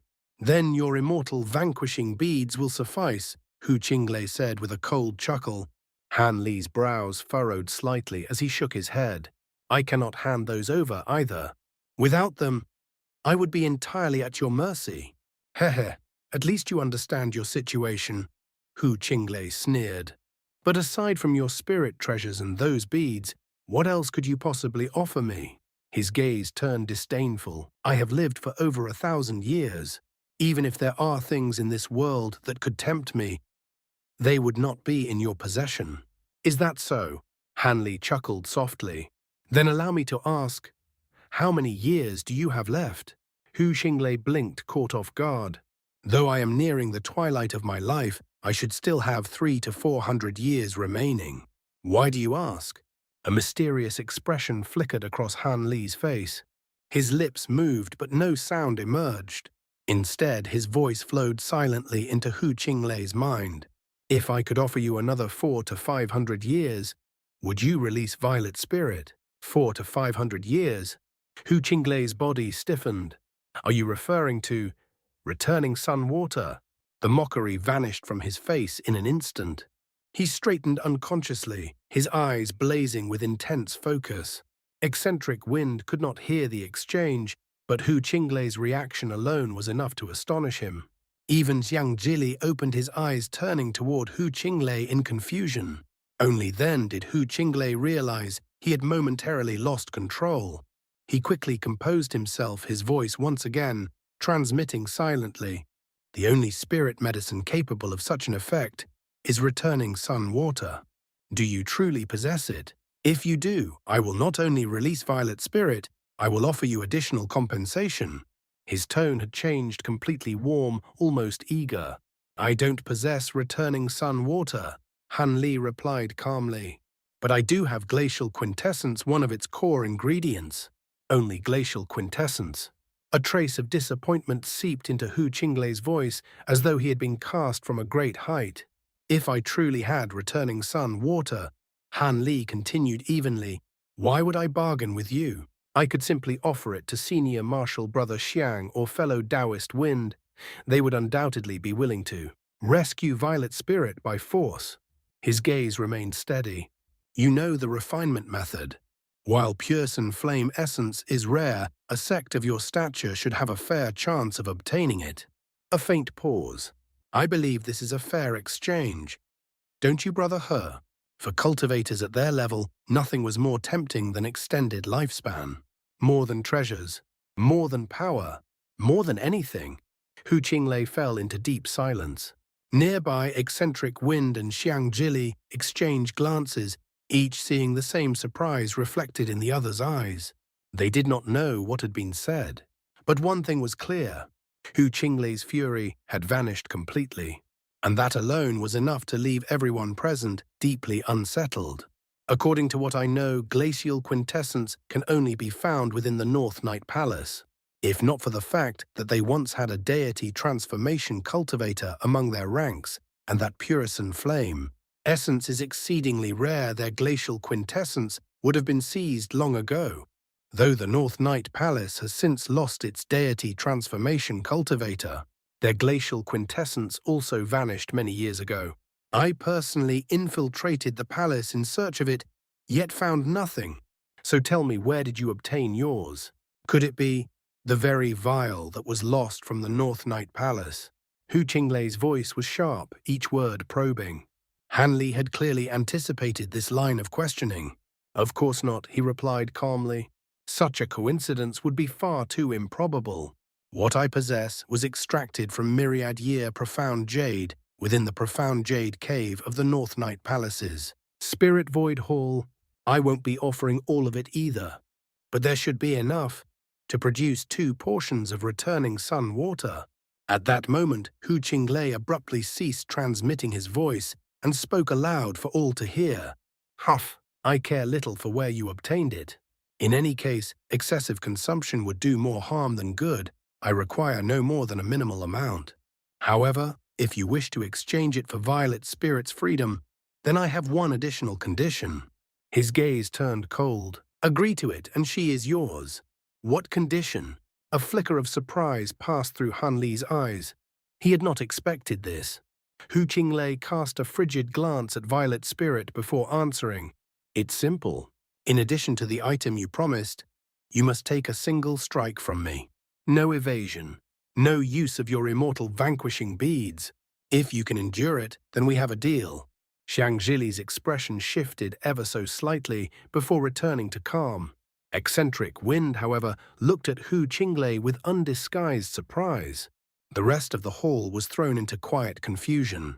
Hu Qinglei's sudden change in attitude had already been puzzling enough. Now this additional condition only deepened the mystery. What treasure could possibly provoke such a reaction from a deity transformation cultivator? Han Li's pupils contracted. I must take an attack from you without evading, he repeated. That's right, Hu Qinglei replied, his voice laced with malice. If I don't teach you a lesson, people may start thinking they can take my concubines whenever they please. Silence fell once more. A heavy, oppressive silence. Many present began to speculate was Hu Qinglei attempting to kill Han Li under the guise of a condition. The gap between a nascent soul cultivator and a deity transformation cultivator was immense. Without the ability to evade, how could Han Li possibly survive? One by one, all eyes turned toward him. Violet Spirit's face grew even paler. After a brief pause, she suddenly clenched her teeth and spoke in a strained voice. "There's no need for this, Brother Han. I've changed my mind. I wish to remain here in the Devil Palace. You should leave on your own." Han Li faltered for an instant, then immediately understood her intent. Before he could respond, Hu Qinglei cut in coldly. "Do you take my Devil Palace for an inn? A place you can enter and leave at will? I have already agreed to this exchange. Whether you wish it or not, you will leave. And you won't refuse my condition, now will you, fellow Taoist Han?" Han Li shook his head lightly, his expression utterly composed. "If it's only a single strike, then I'm willing to try." Hu Qinglei chuckled. He raised a hand and pointed toward Violet Spirit. At once a strange sensation surged within her dantian, numb, yet tinged with an unbearable itch. She cried out involuntarily as her slender body swayed. Several black threads emerged from within her, writhing like tiny serpents before spiraling through the air and disappearing into Hu Qinglei's fingertip. Only then did she steady herself. A moment later, her expression transformed shock, giving way to joy.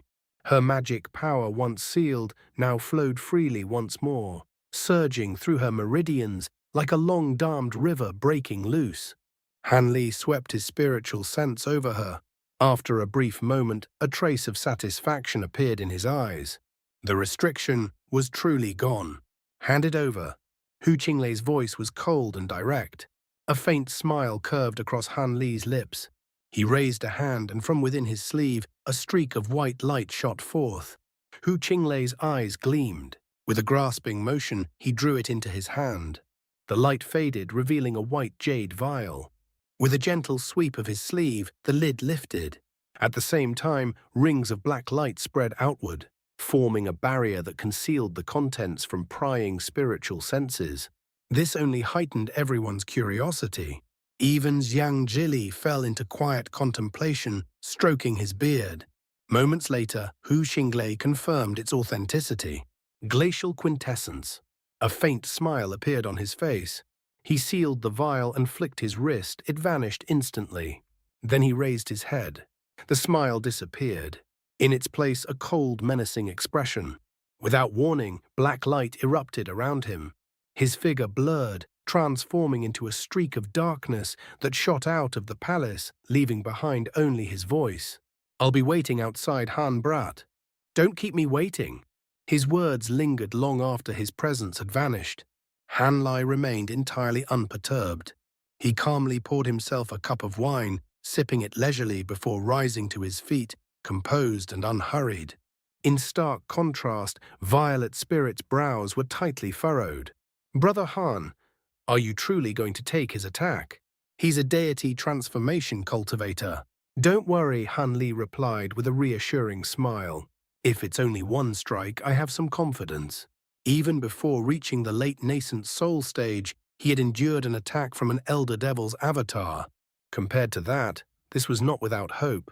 "Then I'm coming with you," Violet Spirit said firmly, her gaze unwavering. "I want to stand by your side." Han Li hesitated for only a brief moment before nodding. Spiritual light surged around him as he grasped her hand. In the next instant, the two of them shot out of the palace as a streak of azure light. The rest of the nascent soul cultivators quickly followed. None of them would miss such a spectacle. Even the other two stunning women destined to become Hu Qinglei's concubines stepped out after a brief hesitation, accompanied by a retinue of attendants. In the blink of an eye, only Zhili and eccentric Wind remained behind. They sat in silence. Neither showed the slightest intention of following. After a moment, eccentric Wind spoke. "Brother Xiang, what do you make of this?" "What exactly?" Zhili replied flatly. "The treasure Han Brat offered, of course. What could possibly provoke such a reaction from fellow Taoist Hu?" There are very few things in this world that could tempt him so greatly.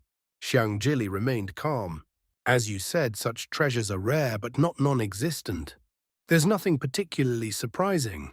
Eccentric Wind gave a cold chuckle. Are you truly not curious? It must be something that could benefit us as well. Zhili sighed softly. And even if it was something that could help us break through our bottlenecks, or extend our lives by several centuries, what then? Would that guarantee our ascension to the spirit realm? Would a few more centuries allow us to reach the late deity transformation stage? If not, then such things are trivial distractions. What truly matters is finding a viable spatial node. As long as we succeed in that, immortality is within reach. Everything else pales in comparison. Eccentric Wind fell silent. After a moment, a wry smile appeared on his face. You're right. I let my greed cloud my judgment. Besides, even if we knew what it was, we couldn't possibly take it from fellow Taoist who now. Still, I'm more concerned about his intentions. That condition taking a strike, could he be using it as an excuse to kill Han Li? It will be fine, Zhili replied. I've already warned him. And junior martial brother Han would not agree unless he had confidence in himself. That said, Hu Qinglei has always been unpredictable. We should still go and observe. If anything goes wrong, it would be troublesome indeed. For the first time, a faint crease appeared between his brows. Eccentric Wind nodded. The two rose simultaneously. Their figures flickered and vanished. In the next instant, they appeared outside the palace, then disappeared again. Moments later, they re-emerged at a distance. High above, more than 1,000 feet in the air, Han Li and Hu Qinglei faced one another. Both stood utterly still, calm, expressionless. Below them a crowd had gathered. Cultivators clustered together, voices buzzing with excitement. Hundreds of Devil Palace attendants had also gathered, their eyes shining with anticipation. After all, it was not often that one could witness the master of the Devil Palace in battle. Eccentric Wind narrowed his eyes, then turned to Zhili. Tell me, do you think that brat can survive?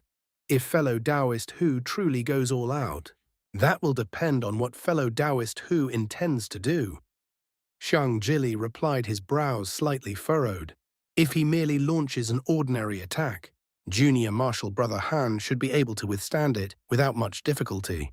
However, if he is willing to expend part of his lifespan to activate that spirit treasure of his, then things will become troublesome. He paused briefly, then added in a quieter tone, still fellow Taoist Hu is unlikely to act so recklessly. Eccentric Wind let out a soft chuckle. Your judgment is as sharp as ever, brother Xiang. However, there's something you may not have heard. Fellow Taoist Hu recently acquired a treasure one said to rival a spirit treasure in power. Though it requires a special secret technique to activate once infused with his magic power, it can unleash unfathomable might.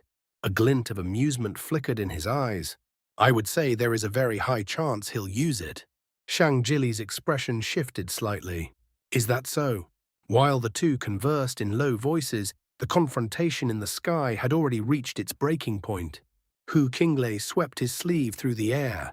A sphere of green light shot forth, hovering before him before transforming into an antiquated scroll. Its surface shimmered with an eerie emerald glow, exuding an ancient, inscrutable aura. He cast Han Li a cold glance, then suddenly formed a hand seal, his lips moving as he began to chant. The scroll unfurled slowly.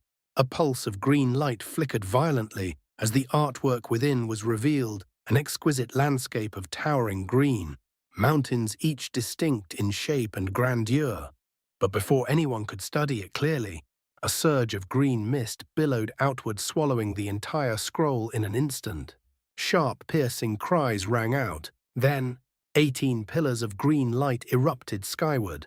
The light receded, and in its place, 18 miniature mountains, each around 10 feet tall, floated in the air. Their jade-green surfaces shimmered with dense spiritual qi, and the eerie cries echoed from within them. Han Li's pupils contracted. The casual ease on his face vanished, replaced by a sharp, focused intensity. Without hesitation, he flipped both hands over. A green wooden ruler and a miniature azure cauldron appeared in his palms. With a flick, he cast the ruler forward. At once, a lotus phantom bloomed into existence, rapidly expanding into a massive silver lotus. The ruler hovered at its core, slowly rotating, radiating dazzling green brilliance. Simultaneously, Han Li tapped the azure cauldron. The lid sprang open with a clear chime. Countless threads of azure light surged forth, weaving themselves into a vast net, over 100 feet wide, descending like a shimmering canopy to shield him.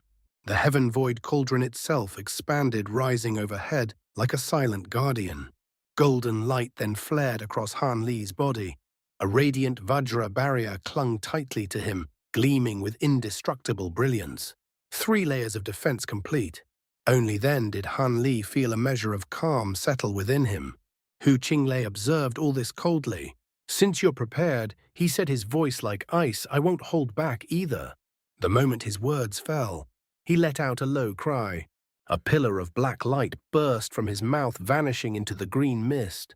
His spiritual power surged wildly. The mist churned violently, rumbling like a storm. Then, 18 beams of black light shot upward, piercing into the miniature mountains. The mountains trembled and began to grow rapidly. Within a few breaths, they expanded into colossal peaks, each towering 500 to 600 feet high. Their surfaces gleamed with radiant green light, while the sharp cries intensified. Figures appeared atop them, apes each barely a foot tall, yet brimming with ferocity. Below, the gathered cultivators stared in stunned silence. Even Violet Spirit's expression grew tense with unease. "Go." Black chi surged across Hu Qinglei's face as he reached forward. One mountain tore through the air, hurtling toward Han Li. Then another, and another. In mere moments, 7 or 8 mountains aligned, ready to crash down in relentless succession. A single one would be enough to crush a nascent soul cultivator beyond recognition. 7 or 8. It was annihilation. The remaining mountains hovered unmoving. Whether out of restraint or necessity, Hu Qinglei did not deploy them. Han Li stood still, momentarily stunned. He had expected a powerful attack, but not this. Mountains! Actual mountains hurled as weapons. Even with spirit treasures, how could one withstand such overwhelming force? Yet, he could not evade. Not now. A faint, bitter smile touched his lips. Then, his hand moved. A sharp slap against his spirit beast pouch. A streak of black light burst forth, transforming into a tiny black monkey, the weeping soul beast. At the same time, he summoned a small black vial. It tipped over. 5 skeletal figures emerged amidst a swirl of grey-white chi, the unbroken Tinque devils. Han Li formed a hand seal. Black light surged over the monkey's body. It swelled, instantly transforming into a colossal ape over 300 feet tall. It beat its chest with thunderous force. A roar erupted, shaking the heavens. With a violent snort, yellow light poured from its nostrils, condensing into a massive trident. It stood like a demonic titan descended upon the mortal realm. Meanwhile, the 5 skeletons merged, fusing into a towering skeletal warrior, bone sabers in hand, matching the ape in size. They stood at Han Li's sides, left and right, guardians against the impossible. Then, the first mountain fell. Before Han Li could act, the ape and skeleton moved as one. The ape inhaled sharply, raising its trident skyward. The skeleton crossed its twin sabers, slashing upward. Boom! Light exploded in every direction. The 2 titans were forced downward, yet held. The mountain halted, but Han Li showed no relief. More mountains followed, one after another, stacking, crushing. The pressure became unbearable. With a violent tremor, the ape's trident shattered. Its massive form collapsed, shrinking rapidly back into a smaller figure. The skeleton, now alone, faltered. Its sabers snapped in half as the 4th mountain descended. Then, 4 mountains crashed down together, like the end of the world. Even the savage skeleton recoiled in instinctive dread. Han Li's heart tightened. The tri-flame fan appeared in his hand. Ready. But then, a sudden change. With a deafening roar, the skeleton unleashed a torrent of 5-colored flames. They surged upward, striking the base of the descending mountains. Light erupted. Brilliant, blinding. The descent slowed, dramatically. But it wasn't enough. More mountains pressed down. Boom! The collision birthed a blazing green sun in the sky. Below it, the 5-colored flames surged defiantly, holding it aloft. A breathtaking spectacle. Destruction and resistance, locked in balance.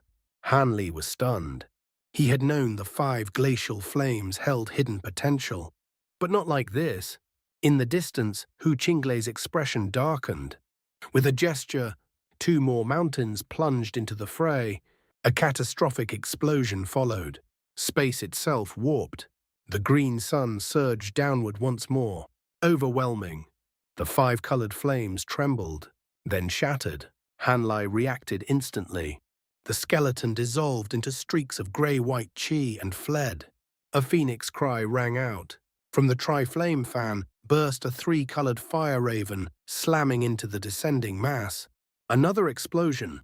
The fall slowed, but only slightly. The flames were weaker.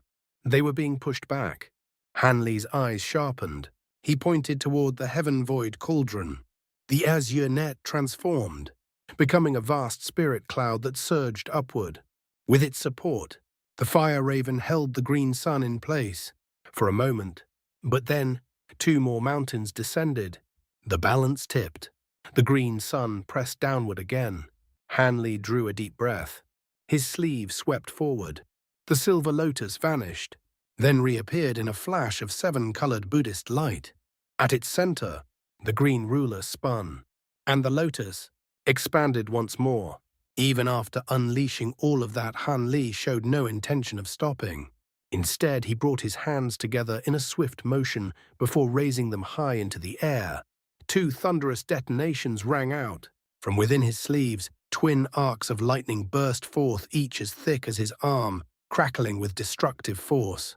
The arcs twisted together mid-air, merging into a colossal golden python whose girth rivaled that of a great bowl. It surged upward with terrifying speed, tearing through the sky. At the same time, Hanli opened his mouth and expelled a shimmering translucent bead. In an instant, it transformed into a massive purple worm over 100 feet in length, which coiled and shot skyward alongside the lightning python. Meanwhile, the enormous silver lotus rose steadily, drifting upward to confront the blazing green sun above. Suddenly, spiritual light erupted. The green sun split apart once more into 8 jade peaks.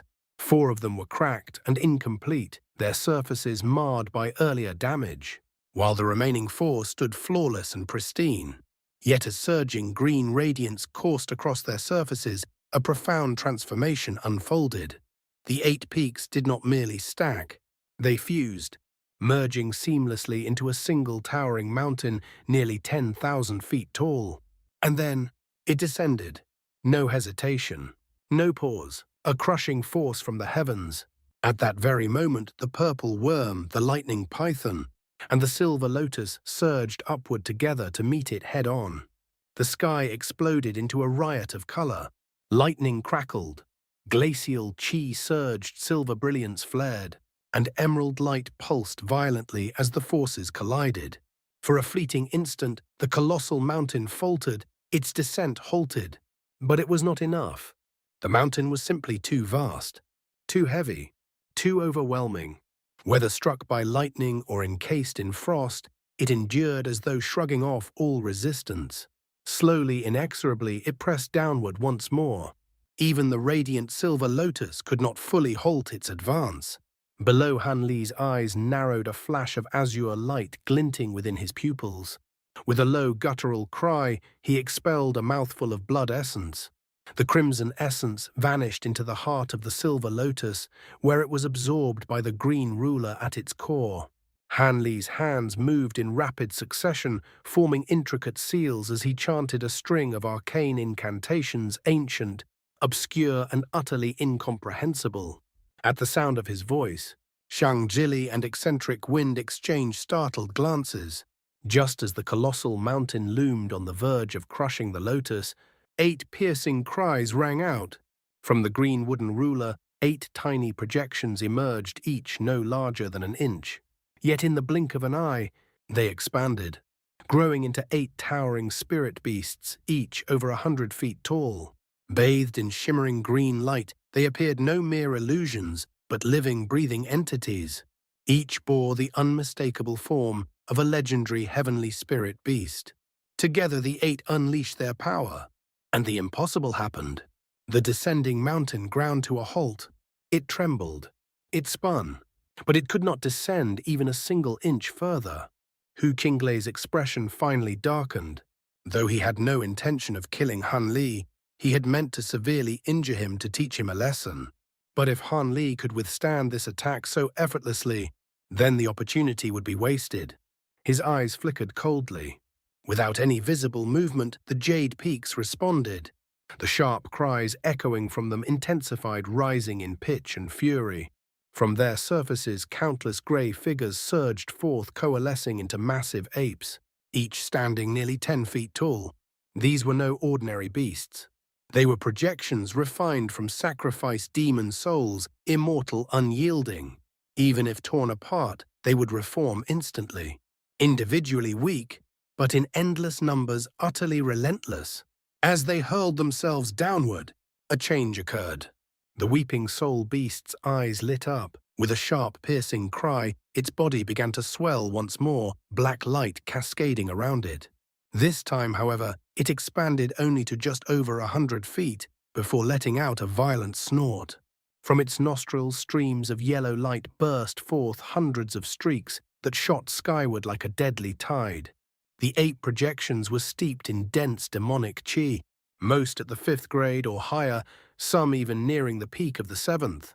And yet, before the yellow light, they were nothing, like ants before a storm. The instant the streak swept through them, the apes disintegrated, reduced to wisps of green light that were immediately devoured. Every last fragment was swallowed into the weeping soul beast's cavernous maw. In mere moments, hundreds of projections vanished. Having feasted its fill, the beast shrank rapidly, transforming into a streak of black light that slipped back into the spirit beast pouch at Han Li's waist. Han Li faltered slightly, but through his spiritual connection, he received a message. The weeping soul beast was about to evolve. A flicker of delight stirred within him. Yet the shock rippling through the battlefield was even greater. The surrounding cultivators stood frozen, stunned by what they had just witnessed. Even Hu Qinglei himself was momentarily rooted in place. No one understood those 8 projections better than he did, and yet they had been devoured effortlessly. Meanwhile, high above, the colossal mountain had been completely halted by the combined strength of the 8 spirit beasts. Han Li gazed upward, eyes slightly narrowed. He was already considering whether to deploy another treasure and shatter the mountain entirely. But just then, a voice rang out. "Haha, junior martial brother Han and fellow Taoist Hu truly live up to their reputations." Zhili moved, his figure blurred, vanishing instantly. In the next moment, he stood between the two, reaching casually toward the sky. A deafening boom echoed. A colossal ghostly claw wreathed in black qi materialized, blotting out the heavens as it seized the mountain. With a single motion, it lifted the massive peak over 100 feet into the air. Han Li's gaze flickered. Hu Qinglei's expression darkened further. "Humph, I didn't expect your giant spirit claws to reach such a level, fellow Taoist." Hu Qinglei said coldly, "But why reveal them now? Are you attempting to assert dominance over me?" Zhili merely smiled, utterly at ease. "My techniques are insignificant trifles, hardly worth displaying before you, brother Hu," he said lightly. "I was only concerned you might lose yourself in the heat of battle and forget your agreement with Junior Marshal. Brother Han." He tilted his head slightly. "You promised only a single strike. He has endured it, has he not?" Hu Qinglei clenched his jaw. After a brief pause, he spoke through gritted teeth. "I would not go back on my word, especially not for a nascent soul cultivator. He has indeed fulfilled my condition." With a flick of his hand, The mountain responded. A resonant hum echoed as green light flared brilliantly. Zhili smiled and the massive claw vanished. The towering mountain trembled, then split apart into 8 peaks once more. They shrank rapidly, returning to their original size before drifting back into the scroll. One by one, the remaining jade peaks followed, disappearing into the painting as it rolled itself up. The green radiance faded, and the artifact returned to an ordinary scroll. Hu Qinglei reached out and it vanished into his sleeve. Turning back, he looked at Hanli and Zhili and smiled, as if nothing had happened. Although I've released Violet Spirit, the ceremony for my other 2 concubines will still be held in 3 days, he said warmly. You will stay and attend, won't you, Brother Xiang? Zhili chuckled. Of course.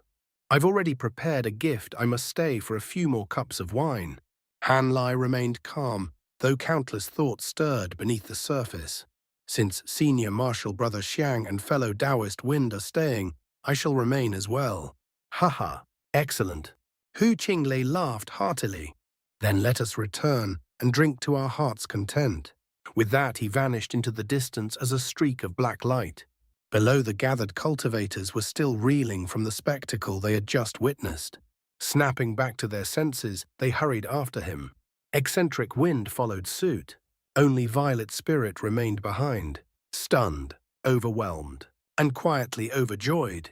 We should go as well, Junior Marshal Brother Han Zhili said with a smile. You can rest easy, fellow Taoist Hu keeps his word. You fulfilled his condition. As far as he's concerned, this matter is closed. He chuckled softly. You can stay here for a few days and enjoy some time together. With that, he departed. Hanli could only smile wryly as he descended slowly. Are you all right, Brother Han? Violet Spirit hurried over, her eyes filled with concern and something deeper. I'm fine. Just a little drained, Hanli replied gently. Will you be leaving now? Or after the ceremony? She didn't hesitate. When you leave, I'll go with you. Hanli sighed softly. In that case, we'll have to stay a few more days.